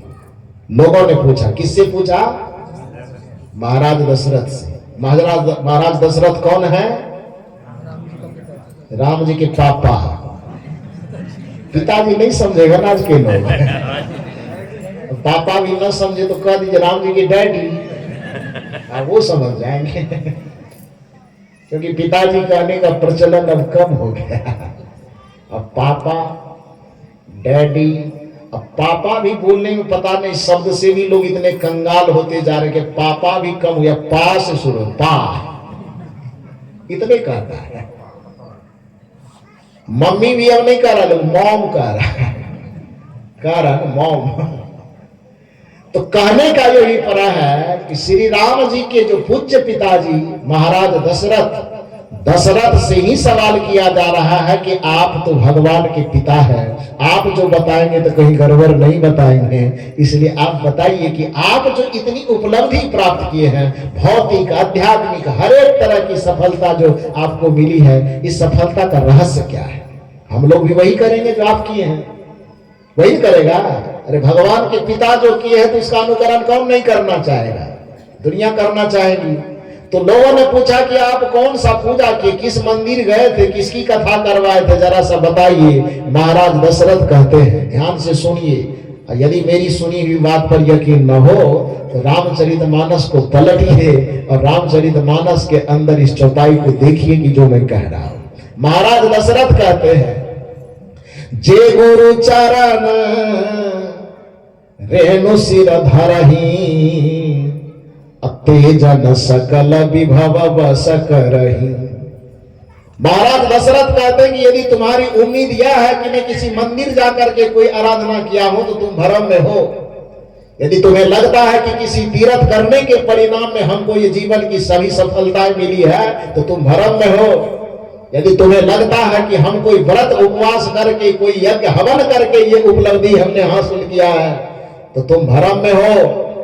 मैंने वही किया है जो सनातन संस्कृति इजाजत देती है, और वह सनातन संस्कृति इजाजत क्या देती है? जे गुरु चरण। सदगुरु कबीर साहब के सिद्धांत की परंपरा में पूजा किसकी की जाती है? गुरु की पूजा की जाती है। जे गुरु चरण रेणु सिर धरही, तेजन सकल विभव बस करही। कबीर साहब से पूछो तो वो क्या कहेंगे? गुरु को सिर पर राखिए, चलिए आज्ञा माही, कहीं कबीरता दास को तीन लोक डर नाही। यदि कबीर साहब की परंपरा में गुरु की पूजा, गुरु की आराधना की बात कही जाती है तो कहते ये कबीर पंथी सब जो है ना, ये नया देवता गढ़ लिया है, अपने मन से मनमानी करता है। राम जी के पिताजी जब बता रहे हैं कि जे गुरु चरण रेणु सिर धरही, तेजन सकल विभव बस करही, सवाल पुनः मेरा वही होगा आपसे कि बताइए कि दशरथ जी से कबीर साहब का सिद्धांत मेल खा रहा है कि अलग अलग हो रहा है? क्या हो रहा है? मेल खा रहा है। भगवान का मेल खा रहा है कि भगवान के बाप का मेल खा रहा है? हंसी लग रही है, बाप सब अचंभित करने वाला है क्या? पापा से तो बढ़िया ही होगा, होगा कि नहीं होगा? तो जब भगवान जी के पिताजी की बात मेल खा रहे तो भगवान उससे बाहर चले जाएंगे? नहीं जाएंगे ना। तो जो सनातन परंपरा के भगवान है, भगवान का परिवार है, भगवान के पिता है, वह भी भगवान के पूजक कम और गुरु के पूजक ज्यादा है। जे गुरु चरण रेणु सिर धरही, तेजन सकल विभव बस करही। जो नित्य प्रति गुरु के चरणों से की धूल उठाकर अपने मस्तक का चंदन बनाता है, भाव यह है कि जो नित्य प्रति विनम्रता के साथ, श्रद्धा के साथ गुरु के चरणों में अपने शीश को नवाता है, उसकी दुनिया की कोई भी सफलता हो उसकी मुट्ठी में होती है। चाहे वह भौतिक सफलता हो, चाहे आध्यात्मिक सफलता हो, चाहे लौकिक सफलता हो, चाहे पारलौकिक सफलता हो, किसी भी सफलता को अपनी मुट्ठी में करना चाहते हो तो दुनिया के चारों तरफ से नजर हटा करके अपने मन को गुरु के चरण में अर्पित करना और अपने हृदय में गुरु की मूर्ति को धारण करना और अपने जीवन को गुरु की आज्ञा में लगा देना तो तुम्हारा बेड़ा पार हो जाएगा। यही सनातन का सिद्धांत है, यही सदगुरु कबीर साहब का सिद्धांत है। तो मूल रूप से तीन देवता, मातृदेवो भव, पितृदेवो भव, आचार्य देवो भव और उसमें अतिथि देवो भव, साथ साथ दरिद्र देवो भव और मूर्ख देवो भव को बाद में ऐड किया गया। तो इसलिए दुनिया के प्रत्येक मनुष्य का कर्तव्य है कि देवी और देवता के रूप में माता पिता की आराधना करे, माता पिता की सेवा करे, समय पर उसको भोजन दे, समय पर उसको पानी दे, यदि रोग लगे तो समय पर उसको दवा दे, और दवा हवा देने के बाद या पहले सबसे बड़ी बात है कि उसको श्रद्धा और प्रेम से बात करे, उसको आदर और सम्मान दे। यदि आदर और सम्मान दे करके प्रेम पूर्वक माता पिता से बात किया जाए तो 2 दिन उसको खाना भी कम देगा तो भी उसके शरीर में ताजगी बनी रहेगी। और खाना खूब दे लेकिन बात बोली कड़वी कहे तो वह खाना माता पिता के शरीर में लगेगा नहीं, बल्कि उसकी आत्मा को छलनी करके बहुत जल्दी मार देगा, मारेगा ना। तो भोजन थोड़ा कम भी हो जाए तो चलेगा, लेकिन उसके आदर और सम्मान को कभी कम होने नहीं देना चाहिए। यह माता पिता की सबसे बड़ी पूजा है ना। गुरु की पूजा है। गुरु की पूजा का यह मतलब नहीं कि गुरु के सामने भी अगरबत्ती दिखाते रहे।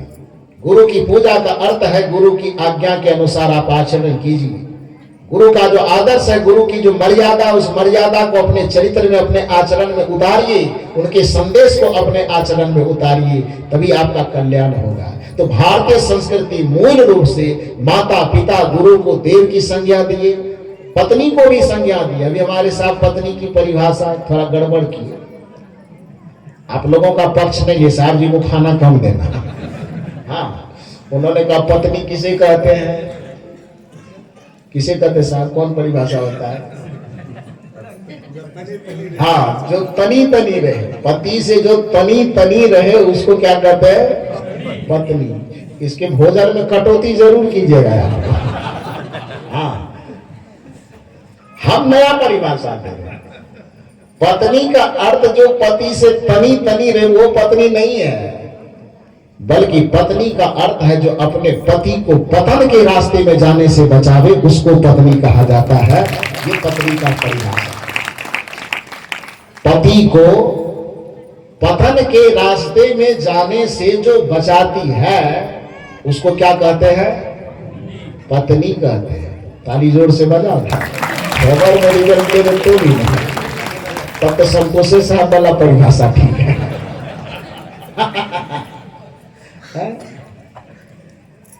पत्नी को भी मां, ठीक है, बड़ी सुंदर कहानी सुना रहे थे कि माता पिता और पत्नी में, पुतहू में कैसा व्यवहार होना चाहिए। ये सच है कि माता पिता का आदर भगवान से भी ज्यादा आदर होना चाहिए, लेकिन एक तरफा डिग्री मत दीजिएगा। राम जी के लिए इस चीज को तो हम दोषी ठहरा रहे थे, राम जी वाला तो कहानी छुड़िए गया, छुटा ना, कि न्यायिक उनको हम नहीं मान सकते। क्यों नहीं मान सकते? क्योंकि एक तरफा डिग्री उन्होंने दिया था।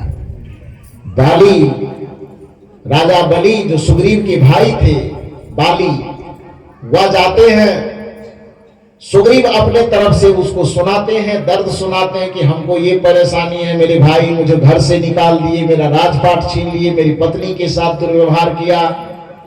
और एक आदमी के फैसला को सुन करके राम जी दूसरे पक्ष की कोई बात सुने नहीं, बुलाए नहीं, समझाने की कोशिश न किए और एक तरफा कार्रवाई कर दिए ना।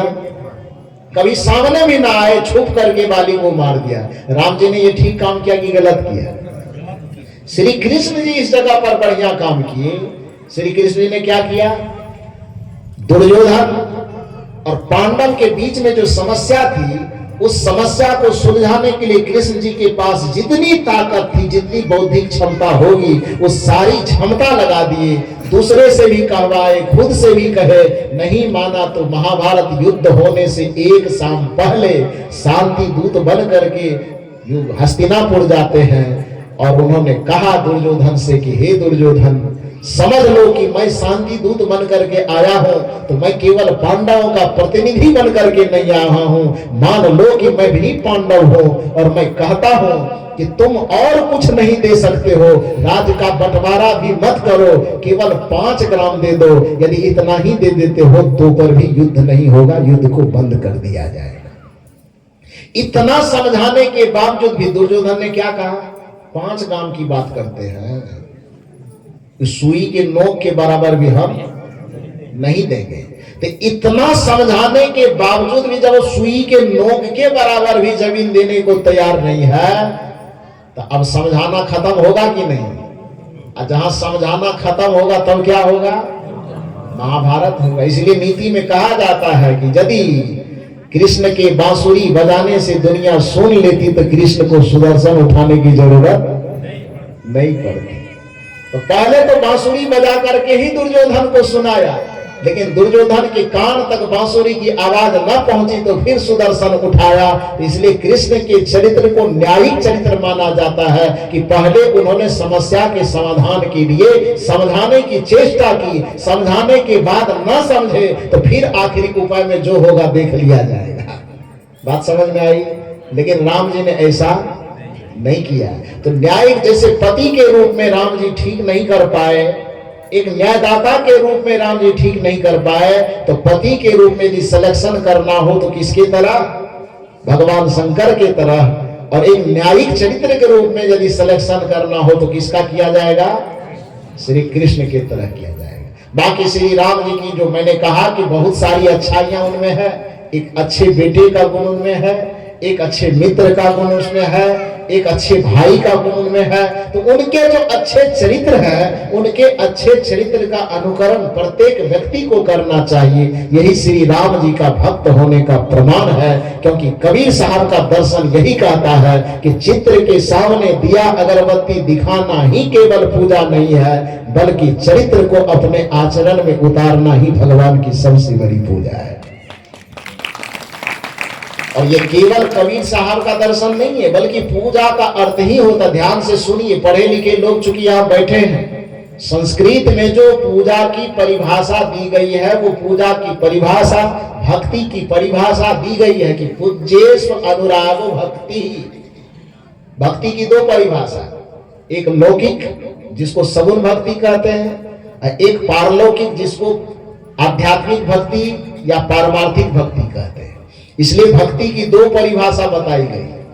लौकिक जगत में भक्ति की परिभाषा बताई गई कि पूज्येषु अनुरागो भक्ति, पूज्य के प्रति अपने चित्त में अनुराग पूर्वक उनके आचरण को अपने आचरण में शामिल करना, यह पूज्य की भक्ति है।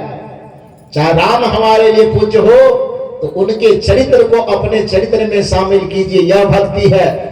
हनुमान आपको प्रिय हो तो उनके चरित्र में जो अच्छाइयां हैं उनको अपने आचरण में लाइए, यह हनुमान की भक्ति है। भगवान शिव के अंदर यदि भगवान शंकर के अंदर यदि कुछ चरित्र अच्छे दिखाई देते हैं, उनके चरित्र को अपने आचरण में शामिल कर लो, यह शिव की सबसे बड़ी भक्ति है। यदि दुनिया में और कोई देवी देवता आपको समझ में आता है तो पूज्येषु अनुराग भक्ति, कि पूज्य के प्रति हृदय के अनुरक्ति भाव को जगा करके उनके आचरण को अपने आचरण में उतारने की कोशिश कीजिए, यह भगवान की सबसे बड़ी भक्ति हो जाएगी। यह भक्ति करने की सलाह सनातन संस्कृति देती है और यही भक्ति करने की सलाह सदगुरु कबीर साहब देते हैं। दूसरी जहां तक पारलौकिक भक्ति की बात आती है तो फिर तब ये जड़ चेतन के ज्ञान के पास आ पाएंगे। और वहां पर सनातन संस्कृति क्या कहती भक्ति करने कि स्वस्वरूपानुसंधान भक्ति रिक्त विधीयते। ध्यान से सुनिए मेरी बात। लौकिक भक्ति करने के लिए क्या कहा? पूज्येषु अनुरागो भक्ति, पूज्य के प्रति हृदय के अनुराग भाव से उनके आचरण का अनुकरण करना, यह व्यवहारिक भक्ति, लौकिक भक्ति या सगुण भक्ति है। लेकिन स्वस्वरूपानुसंधान भक्ति रित्य विधीयते, प्रत्येक व्यक्ति गुरु के शरण में आकर के जड़ जगत से प्रपंच से मुक्त होकर के अपने स्वरूप का अनुसंधान करे और अपने स्वरूप में स्थित हो जाए, इसी को पारमार्थिक भक्ति कहते हैं। यही कबीर साहब का दर्शन है, यही कबीर साहब का चिंतन है।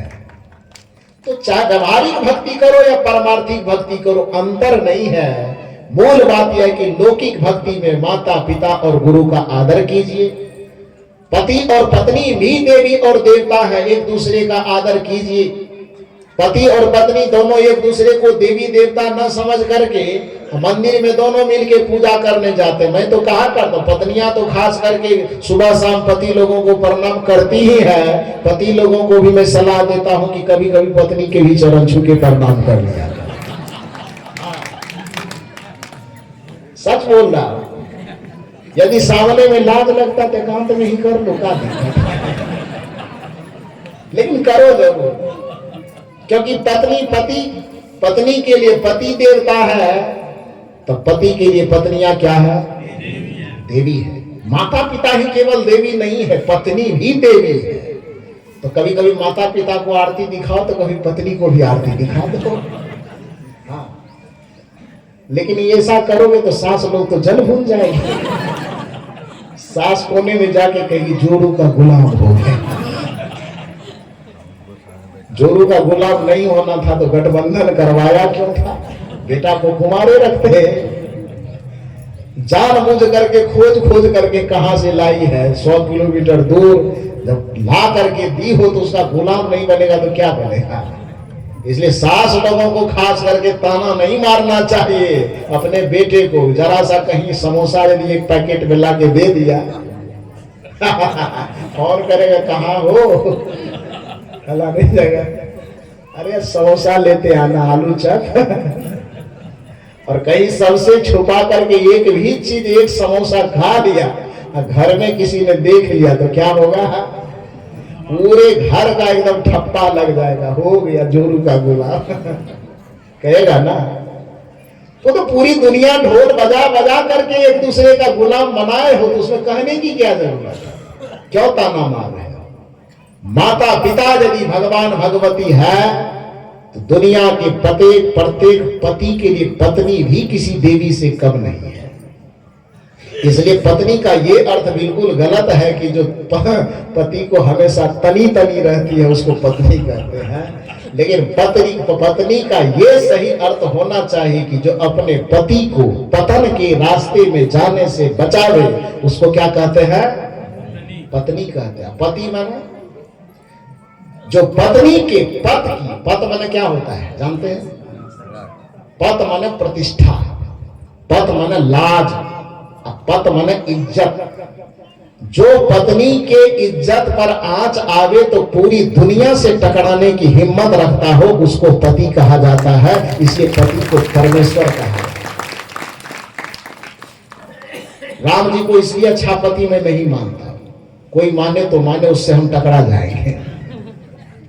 जब एक धोबी कह दिया बेचारा कि तुम्हारी पत्नी ऐसी है, राम जी को दिखाना चाहिए साहस और कहना चाहिए तुम देखने गया था तुम्हारा जुबान खींच लेंगे, कैसे बोलता है।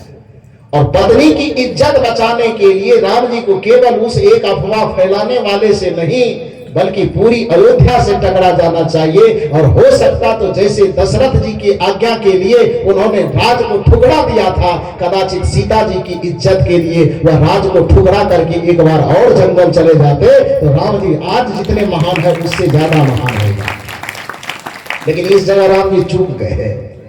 पति होने का फर्ज नहीं निभाया उन्होंने, क्योंकि पति का अर्थ ही होता है जो पत्नी के पत की रक्षा करे, जो पत्नी के इज्जत की, स्वाभिमान की, सम्मान की रक्षा करे, उसी को पति कहा जाता है। पत्नी का अर्थ जो तनातनी करे ना, पत्नी का अर्थ जो पति को पतन के रास्ते में जाने से बचावे उसको क्या कहते हैं? पत्नी कहते हैं। और जो पत्नी के पद की रक्षा करे, इज्जत की रक्षा करे, स्वाभिमान और सम्मान की रक्षा करे उसको क्या कहते हैं? पति कहते हैं। समझ में आई कि नहीं? पत्नी को देवी की संज्ञा, इसलिए माता पिता तो मैंने कहा कि उससे बड़ा दाता पहले कोई है ही नहीं, उससे बड़ा कोई दाता नहीं। लेकिन पत्नी को भी दाता कम मत समझो, क्योंकि मेरे सामने जब कोई सवाल लेकर के आता है कि माता पिता और पत्नी में आप क्या अंतर करेंगे, मैंने कहा तुलना मत करो दोनों की, दोनों बराबर दर्जे पे है। कहा कैसे? मैंने कहा इसलिए कि दुनिया में माँ उस औरत को कहा जाता है जो आपको इस धरती पर लाया है, जो लाई है। माँ उस स्त्री को कहते हैं जो आपको इस धरती पर लाई है, और पत्नी उस स्त्री को कहते हैं जो आपके लिए ही इस धरती पर आई है, उसी को पत्नी कहा जाता है। तो फिर दोनों में तुलना कैसे करोगे? एक वह है जो आपको इस धरती पर लाई है, और सामने में जिसे पत्नी कह रहे वो वैसा है जो आपके लिए ही इस धरती पर आई है। तो दोनों में क्या अंतर करोगे? दोनों को सम्मान करो, न जोरू का गुलाम बनो न मां का गुलाम बनो, दोनों का बैलेंस बना करके चलो, जीवन बढ़िया चलेगा। दूसरी बात यह समझ लीजिए, पत्नी माँ की भूमिका है कि 9 महीने गर्भ में पाल करके हमें धरती पर जन्म दी है। माँ का महत्व है, माँ का सम्मान है, लेकिन माँ लोगों को भी थोड़ा ध्यान देना चाहिए। अंग्रेज की तरह जेलर मत बनो, सोने वाला कि हम अंग्रेज के जमाने के जेलर हैं। अंग्रेज के जमाने के जेलर बनोगे तो पत्नी लोगों भी गांधी जी की तरह एकदम असहयोग आंदोलन करेगा, अवज्ञा आंदोलन। अवज्ञा मन समझते हैं ना, अवज्ञा मन आज्ञा का पालन न करना, अवज्ञा आंदोलन का। तो सास लोग यदि अंग्रेज के जमाने के जेलर बनोगी तो बहू को अवज्ञा आंदोलन करने से रोक नहीं पाओगी। कड़ा होगी तो सास बहू को कहोगी कि पानी लाओ, अवज्ञा आंदोलन करेगा, हम नहीं लाएंगे। रोटी बना के रुकेगा, नहीं करेंगे। तो यदि गांधी की तरह अवज्ञा आंदोलन नहीं झेलना चाहते हो तो अंग्रेज की तरह शासन करना बंद करो, छोड़ो। अपने में भी नरमी लाओ।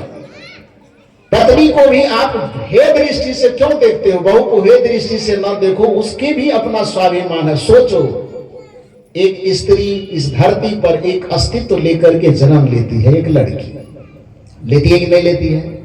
एक लड़की का भी अपना अस्तित्व है ना, अपना जीवन है ना। कब तक? जब तक उसकी शादी नहीं हो जाती है। और जब शादी हो जाती है किसी अनजान लड़का से, उसके जीवन का गठबंधन जुड़ जाता है, उसके चेतना का संबंध जुड़ जाता है, उसके मन का, उसके भाव का, उसके शरीर का, हर तरह का संबंध जब एक दूसरे से जुड़ जाता है, उसके बाद फिर लड़की का अस्तित्व बचता है कि गुम हो जाता है? क्या होता है? गुम नहीं होता है। और यदि आपको लगता नहीं होता है तो मैं करता हूं, आप लोगों की तरफ से सवाल करो, वकालत करो, इन लोगों को दबाओ थोड़ा सा, आलू का गुंडा खिलाओ भी ज्यादा। हाँ ठीक है। तो लड़की लोगों का सवाल है पुरुष वर्ग से कि जब तक हमारी शादी नहीं हुई तब तक हम एक चिड़िया की तरह चहकती हुई, गुड़िया की तरह खेलती हुई एक बालिका थे, हमारा अस्तित्व था। लेकिन शादी हो गई तो शादी होने के बाद मस्तक तो लड़की की रही, लेकिन इस पर जो सिंदूर लग गया वो किसके नाम का लगा? किसके नाम का लगा? पति के नाम का लगा ना। तो मस्तक रह गई लड़की की, लेकिन मस्तक पर चढ़ने वाला सिंदूर हो गया किसके नाम का? पति के नाम का। गर्दन रह गई लड़की की, और गर्दन में जो मंगलसूत्र पहना वो किसके नाम का? हाँ, तो गला में अपना रहा कि किसका हो गया? कलाई रह गई अपनी, और इसमें कंगन चल गया किसका? थोड़ा जोर से बोलिए ना, ये लोग ना बोलेंगे, आप लोग बोलो। ये लोग सोच रहा है कि हम लोग डाउन जा रहे हैं।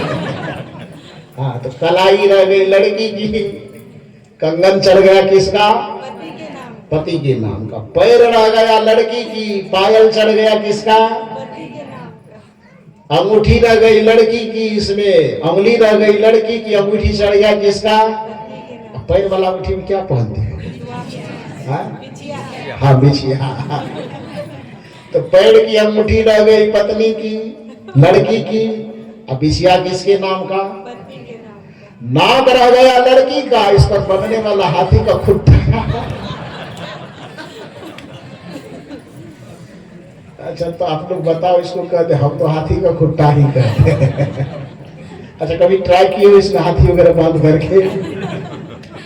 नहीं किए तो एक दिन करके देखना तो थोड़ा कैसा रहता है।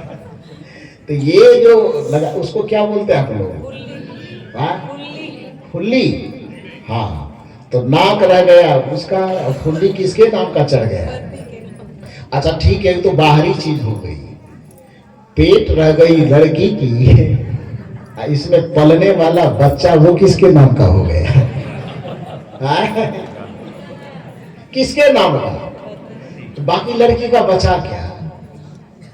जो स्वतंत्र अस्तित्व लेकर के इस धरती पर एक बेटी, एक बहन बन करके आई, एक अनजान लड़का के हाथ में जाने के साथ मस्तक उसका नहीं रह गया, कलाई उसकी नहीं रह गई, पैर उसका नहीं रह गया, गर्दन उसका नहीं रह गया, यहाँ तक कि जो पेट उसके भोजन के पचाने के लिए था, वह पेट में पलने वाला बच्चा भी उसके नाम का न होकर के किसके नाम का हो गया? इतने बड़ा त्याग जो अपने संपूर्ण जीवन को आपके हवाले करके अपने अस्तित्व को आपके अस्तित्व में घोल दिया। वो यदि एक समोसा ही खा ले तो जोरू का गुलाम क्यों कहते हो उसको? खाली माइये बाप को लगता है, खाली माँ बाप को लगता है कि हम ही जन्म दिए हैं। मेरे जन्म देने से ही तुम इतना चढ़फड़ा रहे हो, नहीं ताना तुम मत मारो भाई। माता पिता जन्म दिए हैं ये एक उपकार जरूर है, लेकिन पत्नी कहलाने वाली जो लड़कियां हैं वह अपने संपूर्ण जीवन का अस्तित्व एक परिवार को सींचने में लगा देती है। इसलिए माता पिता यदि देवी है तो पत्नी को भी देवी की संज्ञा मिलनी चाहिए, उसका भी सम्मान होना चाहिए, उसका आदर होना चाहिए। दोनों का महत्व अपने अपने जगह पर है। कान और आंख में कोई तुलना नहीं हो सकती, पैर और हाथ में कोई तुलना नहीं हो सकती। जहां खाने की जरूरत है पैर महत्वपूर्ण, हाथ महत्वपूर्ण होगा। जहां चलने की आवश्यकता है वहां पर पैर महत्वपूर्ण होगा। जहां पर सुनने की आवश्यकता है वहां पर कान महत्वपूर्ण होगा। जहां पर देखने की आवश्यकता है वहां पर आंख महत्वपूर्ण होगा। तो तुलना तो करना ही छोड़ो कि आंख बड़ा है कि कान बड़ा है। उसी तरह से पत्नी बड़ी है कि माता पिता बड़े, तुलना मत करो। सबकी भूमिका अपने अपने जगह पर है, बस इतना करो कि सबका सम्मान करो। माता पिता भी दुखी ना हो ऐसा व्यवहार करो, और पत्नी को भी किसी तरह का दुख ना पहुंचे ऐसा व्यवहार करो। और आप लोगों की बड़ाई कर दे तो ऐसा मत समझो कि पति लोगों को तिलंडी में भेज देंगे। हाँ, इसका भी महत्व है भाई, इनका महत्व नहीं है। तो आप जो ये बढ़िया बढ़िया चमचमाती साड़ी पहुंचते कौन बजरंगबली लाके दिया है? खाली दुकान में पसंद करते हो और कहते हैं पेटीएम कार्ड निकालिए। तो कमा कमा करके जो जमा करता है, ब्रह्मा विष्णु महेश बनकर के जो आपकी रक्षा करता है, आपके संपूर्ण भविष्य को सजाने संवारने के लिए अपने जीवन के एक एक क्षण को फैक्ट्रियों में, सड़कों पे, रोडों पे, दुकानों में, खेतों में, खलिहानों में अपने जीवन और जवानी की एक एक क्षण को गलाता है, वो कौन गलाता है? भोला बाबा की बजरंगबली? हाँ, पतिदेव न गलाता है। वह पतिदेव यदि आपके पास आता है, बाहर के झोंकों से थपेड़ों से लड़ते हुए आपके पास आता है, और कदाचित यदि दो चार कड़वी बात भी कह दे तो उस पति को परमेश्वर समझ करके उस बात को माथे से उड़ जाने दीजिए और उसके चरणों की सेवा कीजिए। यही पति की भक्ति है, यही पति की सेवा है, यही पति की पूजा है। थोड़ी थोड़ी बातों को लेकर के आपस में तनातनी मत करो, नहीं तो संतोष साहब की बात सही हो जाएगी। हर एक बात पे जरा सा कोई बात हो तो तनातनी लगे, खींच रहे हैं, पकड़ के नब्बर की तरह नमड़ा रहे हैं। तो मैं एक परिभाषा दे के जा रहा हूं, अगले साल यदि दोबारा कभी मौका लगे तो फिर मैं पूछूंगा कि मेरा परिभाषा सही हुआ कि संतोष साहब। वो तो आप लोग नहीं बताओगे, इन लोगों से पूछेंगे। बात समझ में आएगी नहीं? तो कौन परिभाषा अपनाओगे, तनातनी वाला कि पतन के रास्ते में बचाने वाला? कौन परिभाषा अपनाना है? हमें पत्नी बनना है तो पतियों को पतन के रास्ते में जाने से रोकने वाला पत्नी बनना है। और पति को यदि पति बनना है तो अपने पत्नी के पद की रक्षा करने वाला, अपने पति के इज्जत, स्वाभिमान और सम्मान की रक्षा करने वाला पति बनना है। यही पत्नी की पति की पूजा है, और पति के द्वारा पत्नी की पूजा, पत्नी के द्वारा पति की पूजा है। यही पूजा करके हमें सगुण भक्ति को आगे ले जाना है। तो मातृ देवो भव, पितृ देवो भव, आचार्य देवो भव। आज एक नया देवता हम और बना दिए, पत्नी देवो भव। हाँ सही है भैया, मेरे नाम जैसे विवेकानंद के नाम से जुड़ा ना कि मूर्ख देवो भव, दरिद्र देवो भव। तो 65 वालों आप लोग गवाह रहिएगा कि अभय साहब ने कहा था पत्नी देवो भव। एक नया देवता और जुड़ा, साहब जी, देवेंद्र साहब जी, श्री देवेंद्र साहब जी मेरे नाम से जुड़ जाएगा ना, गवाही है कि नहीं? तो ये लोग गवाही ना बने तो आप लोग गवाही दोगे कि नहीं? आज आपके पक्ष में काम किए है ना। पत्नी देवो भव, तो पति के लिए पत्नी देवी और पत्नी के लिए पति देवता। तो माता पिता गुरु की सेवा करते हुए पति पत्नी आपस में प्रेम से रहे। माता अनुसुईया ने सीता जी को बताया था। जब सीता जी पूछी माता अनुसुईया का नाम जानते हैं ना? कौन थी अनुसुईया? अत्रि मुनि की पत्नी थी। जिस अनुसुईया के अंदर इतना त्याग तब था कि उन्होंने देवता कहने वाले लोगों को भी 6 महीना का बच्चा बना डाला। तो माता सीता पूछती है उससे कि हे माते, बताइए कि इतनी बड़ी तपस्या जो आपके अंदर आई कि जिस भगवान ब्रह्मा विष्णु और शिव के सामने खांसने तक की हिम्मत कोई नहीं करता, उसको भी आपने 6 महीने का बच्चा बनाया, तो आपने कौन सा व्रत किया? ये आप लोगों के काम की चीज है। 365 दिन में 772 ठो व्रते करते हैं आप लोग। तो सती अनुसुईया बताती है, सती अनुसुईया से पूछती है माता सीता। अब ध्यान दीजिए कि प्रश्न करने वाले भी पॉपुलर हैं, जगत जननी कहलाती है, और जिनसे प्रश्न किया जा रहा है वो भी कोई गाजर मूली नहीं है। अरे सती अनुसुईया की महानता है कि नहीं? अब माता सीता की महानता है कि नहीं? 2 महान व्यक्तित्व आमने सामने खड़े होकर के माता सीता सवाल कर रही है किससे? सती अनुसुईया से कि हे माते, आपके बारे में सुनती हूं कि आपने भगवान जो ब्रह्मा विष्णु महेश त्रिदेव कहलाते हैं, उसको भी आपने 6 महीने का बच्चा बना करके गोद में खिला दिया था। तो आप कौन कौन व्रत किए थे? कौन सी पूजा, कौन सा तीर्थ, कौन सा व्रत, कौन सा उपवास? कुछ किए होंगे ना? राजा दशरथ से भी यही पूछा तो उन्होंने क्या कहा कि जे गुरु चरण रेणु सिर धरही, तेजन सकल विभव बस करही। यहाँ पर पत्नी, चूंकि औरत स्त्री जाति जो होती है वो ज्यादातर व्रत उपवास में ही उलझी रहती है, और उससे लोग धंधा करने वाले धर्म का ठगता बहुत ज्यादा है। ठगता है ना, अंगूठी के नाम पे, तो राहु के नाम पे, तो केतु के नाम पे, तो एकादशी के नाम पे, तो द्वादशी, न जाने कौन कौन चीज बना बना के ठगता है।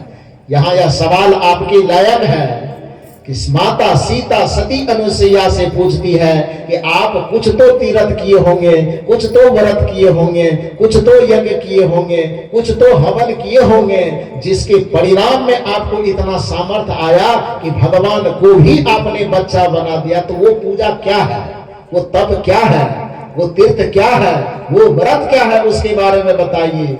और इसका प्रमाण लेना हो तो कहीं दूसरे शास्त्रों में मत खोजने जाना, रामचरितमानस में जाना, जहां अत्रि मुनि के आश्रम पर सीता जी राम जी सब जाते हैं। वहां सती अनुसुईया कहती है कि मैंने कोई पूजा नहीं किया, कोई एकादशी द्वादशी कुछ नहीं किया, मैंने कोई व्रत कोई उपवास नहीं किया, बल्कि मैंने एक ही काम किया, एक ही धारा में एक व्रत नेमा।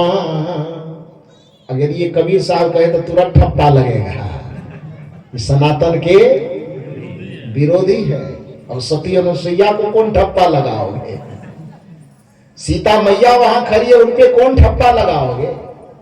रामचरितमानस पर कौन ठप्पा लगाओगे? देखो क्या कहा जा रहा है, एक ही धर्म, धर्म एक है स्त्री के लिए, एक व्रत नेमा, धर्म भी एक, व्रत भी एक, नियम भी एक। क्या है?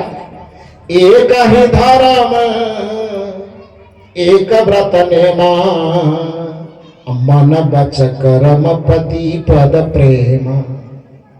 एकादशी द्वादशी कहां चला गया? अब कबीर साहब यदि ये कहे कि परिवार को संभाल के रखो यही भक्ति है, तो वही लगेगा सनातन के विरोधी है। लेकिन सती अनुसुईया जो भगवान तक को अपने तप से बच्चा बनाने वाली है, वह कह रहे कि मैंने इस संसार में जो अपनी भौतिक भक्ति को हासिल की, भक्ति की सिद्धि हासिल की, वह भक्ति की सिद्धि मुझे अन्य किसी तीर्थ व्रत के झमेले में पड़ने की जरूरत न पड़ी। एक ही धारा में एक व्रत नेमा, मन बच कर्म पति पद प्रेम। ये कौन उपदेश करती है? सती अनुसुईया। किसको सिखाती है? माता सीता को। जब माता सीता इस बात को सीख करके मस्तक झुकाती है, तो आप लोगों को क्या करना चाहिए? सीखना चाहिए कि छोड़ देना चाहिए? यही कबीर साहब सिखाना चाहते, तो लोग कहते तो मंदिर के विरोधी है। यही चीज कबीर साहब सिखाना चाहते तो कहते हैं देवी देवता भगवान भगवती के विरोधी है। नहीं नहीं, कबीर साहब विरोधी नहीं है। कबीर साहब सच्चे पूजा सच्चे भक्ति का हर जगह समर्थन करते हैं। इसलिए कबीर साहब सनातन के विरोधी नहीं, सनातन के सबसे बड़े पैरोकार है कि नहीं है? तो एक ही धर्म एक, हालांकि आजकल कलयुग में परिभाषा बदल गई है थोड़ी सी। गोस्वामी जी इस जमाने में रहे होंगे, सतुन सुया के जमाने में रहा होगा एक ही धर्म एक व्रत नेमा, मन वच कर्म पति पद प्रेमा। लेकिन आज परिभाषा बदल गई है। अभी मैं कमरे में बैठा हुआ था, हमारे एक सज्जन वहां बैठे हुए हैं, वो मिलने के लिए गए तो मुझसे पूछे कि साहब आपके यूट्यूब में देखता हूँ आप अपने एक मित्र का जिक्र करते हैं लेकिन पूरी कहानी सुन नहीं पाता, उनको सुना दीजिए। संजोग से ख्याल आ गया, टॉपिक वहीं पहुंच गई। सुना दूं कि ब्रेक मार दूं? सुना दूं? समय ब्रेक मारने के लिए कह रहा है। अब ये कहानी सुना के ब्रेक मार देता। वहां पर बिहार के नजदीक में पड़ोसी राज्य है झारखंड, और झारखंड में एक जिला पड़ता है गोड्डा जिला। तो जिस समय में मैं बीए कर रहा था तो उस बीए क्लास करने में जो एक दो दिन वो क्लास गया तो वहां पर मेरे दो चार साथी बन गए। क्योंकि हम लोगों का साथी बनने के लिए तो सब लोग ललायित रहते हैं, खोजते हैं। तो दो दिन एक दिन जब मुलाकात हुई तो साथी बन गए। ग्रेजुएशन करके एक दो साल बीत भी गया होगा तो संजोग से उसके गांव में मेरा कार्यक्रम होगा। तो जब मेरा पोस्टर पंपलेट चिपका हुआ देखा तो उसे बड़ी खुशी हुई कि जो हमारे मित्र हैं वही प्रवचन करने के लिए आ रहे हैं।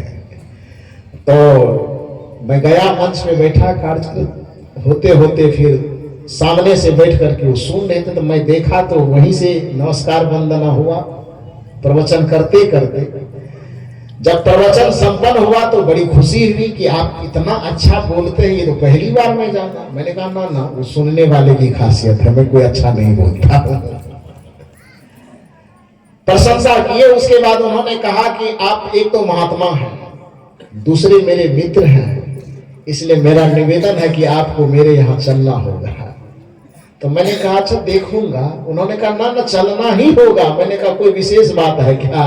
कहाँ विशेष बात है, हम तो पहले अकेले थे, अब आपकी भाभी आ गई है।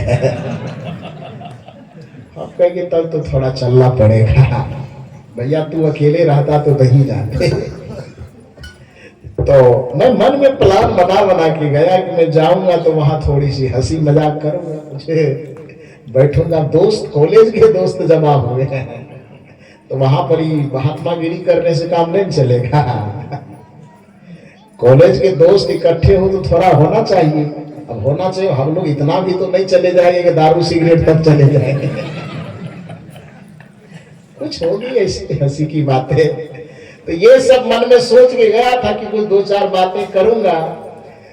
लेकिन वो ले गए तो ले जाने के बाद, चूंकि पहली बार मिलने जा रहा हूं, उसके घर पे जा रहा हूं, नई नई शादी हुई है, ज्यादा दिन नहीं, बस एक आध महीना के अंतर पे शादी हुई थी। पहले पत्नी बिल्कुल नई नई थी। तो उसके बाद उन्होंने कहा कि ठीक है चलिए। तो मैं गया, वो अपने दरवाजे पर मुझे बिठाया और अपना बेचारा वो आंगन गया, कुछ व्यवस्था करने के लिए गए होंगे। तो संजोग से जिस जगह दरवाजे पे मुझे कुर्सी पे बैठाया उसी जगह उसके कमरे की खिड़की थी।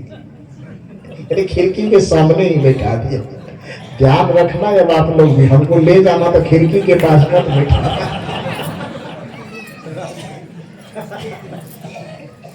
नहीं तो पोल खुलेगी। तो खिड़की के पास बैठा दिया। मैं वहां बैठा था तो अंदर से गया। अब शायद उसको ध्यान में न रहा हो कि खिड़की के पास बैठा के आए हैं। तो वहां बैठा था, अंदर जाकर के वो दोस्त अपने पत्नी से कहा था, जो मेरा मित्र था, अपने पत्नी से कहा था देखो बहुत सज्जन महात्मा है, उनको मैं लाया हूं और खासियत ये है कि वो हमारे मित्र भी हैं। तो सामने में आएंगे तो थोड़ा बढ़िया से बातचीत करना। तो बातचीत तो बाद में होगी, सब ठीक ठाक कर लो। कुछ फल वगैरह कुछ भी होगा, जलपान की व्यवस्था करो। पत्नी को कहते हैं। अब वो पत्नी बेचारी वो गोस्वामी जी की साखी से नहीं परिचित होंगे कि एक ही धर्म एक व्रत नेमा या मन बच करो पति पर प्रेम। अगर ये साखी कभी सुनी हुई, ये दोहा कभी सुनी भी होगी तो इतनी पढ़ी लिखी थी कि दोहा के लेखकियत को ही बदल डाला उन्होंने। और पति से कहती है, जैसे पति कहेंगे कुछ जलपान वगैरह बनाइए, मित्र आए हैं, महात्मा भी है, थोड़ा सेवा सत्कार कीजिए। वो बेचारी मोबाइल में कोई फिल्म देख रही थी, मोबाइल में कोई फिल्म देख रही थी। तो फिल्म देखते देखते अब कोई चीज देख रही होगी, उसको आनंद, उसमें मगन थी वो। पति एक बार कहे, सुन लिया, धीरे धीरे बात कर रहे थे लेकिन हम सुन रहे थे।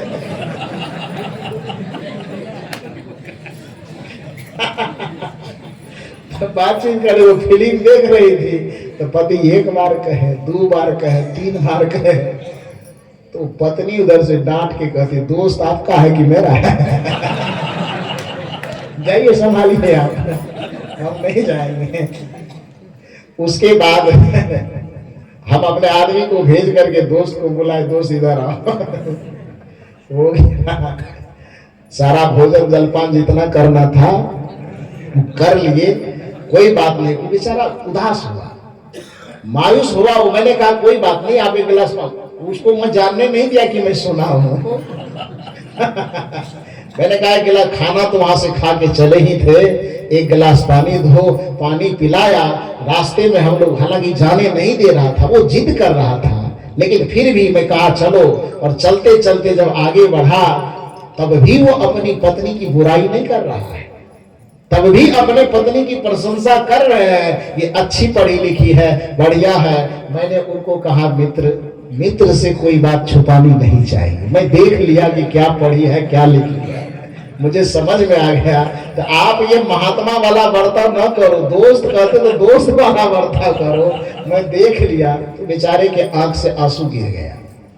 और उन्होंने कहा कि बस क्या देखे? मैंने कहा मैं तो जो देखा देखा, लेकिन एक चीज जरूर देखा कि गोस्वामी जी ने पत्नी का धर्म बताया था कि एक ही धर्म एक व्रत नेमा, मन बच कर्म पति पद प्रेमा।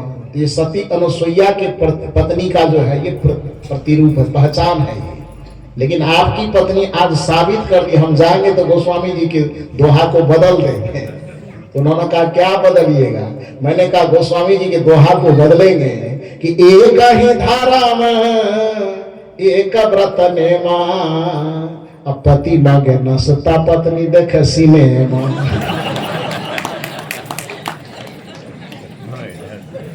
ये चौपाई बदलेंगे हम। आज घर घर में ये नौबत जरूर आई है कि नहीं आई है। पत्नी का ये धर्म नहीं होता है। तब पत्नी वाला ये फार्मूला लगाओगे कि पति नाश्ता मांगे और पत्नी सिनेमा देखे, कोई साथी कोई दोस्त आवे और पत्नी से कहे कि थोड़ा जलपान करो, व्यवस्था के दोस्त आपका है, आप संभालिए, तो फिर पत्नी की परिभाषा पतन में जाने से बचाने वाली परिभाषा नहीं होगी। तब पत्नी की परिभाषा वही होगी जो संतोष साहब जी की। तो आप सबों को बहुत बहुत साधुवाद, बहुत बहुत धन्यवाद कि सदगुरु कबीर साहब की इस चिंतन दर्शन से अप्लावित विचारों को 3 दिन तक आपने सुना और इतने आनंद, इतनी प्रसन्नता के माहौल में सुना। सदगुरु से प्रार्थना है कि आप अपने जीवन को इतना संस्कारित बना करके रखें कि आप पर कभी कोई सवाल पैदा न करे, आपके मनुष्य होने पर सवाल पैदा न हो, आपके भक्त होने पर सवाल पैदा न हो, आपके ज्ञानी होने पर, आपके साधक होने पर सवाल पैदा न हो, और सबसे बड़ी बात कि आपको कबीर साहब के बेटे होने पर, कबीर साहब के अनुगामी होने पर कोई सवाल पैदा न कर सके, ऐसा आचरण जरूर कीजिए। ऐसा नहीं कि केवल कबीर साहब के नाम का कंठी माला गर्दन में धारण कर लिए, अब मन में वही आ रहा है, जो आ रहा है वही करते चले जा रहे हैं। न साधु गुरु के प्रति आदर, न भाव, न व्यवहार, न भक्ति, कुछ कर ही नहीं रहे हैं। खाली गुरु जी के पास आए और कंठी माला पहन लिए, फूल चढ़ा के 50 रुपए रख दिए, बस शिष्य होने का इतना ही कर्तव्य यदि निभा रहे हैं। इससे बेहतर है कि आप शिष्य नहीं बनो तो ही अच्छा है। यदि शिष्य बने हो तो शिष्य का कर्तव्य निभाओ, हर एक तरह से गुरु आज्ञा का पालन करो, गुरु को सिर पर राखिए, चलिए आज्ञा माही। अब कहा ही कबीर का दास को तीन लोग घर नाही। और यदि इतनी भक्ति कर लेते हैं तो जो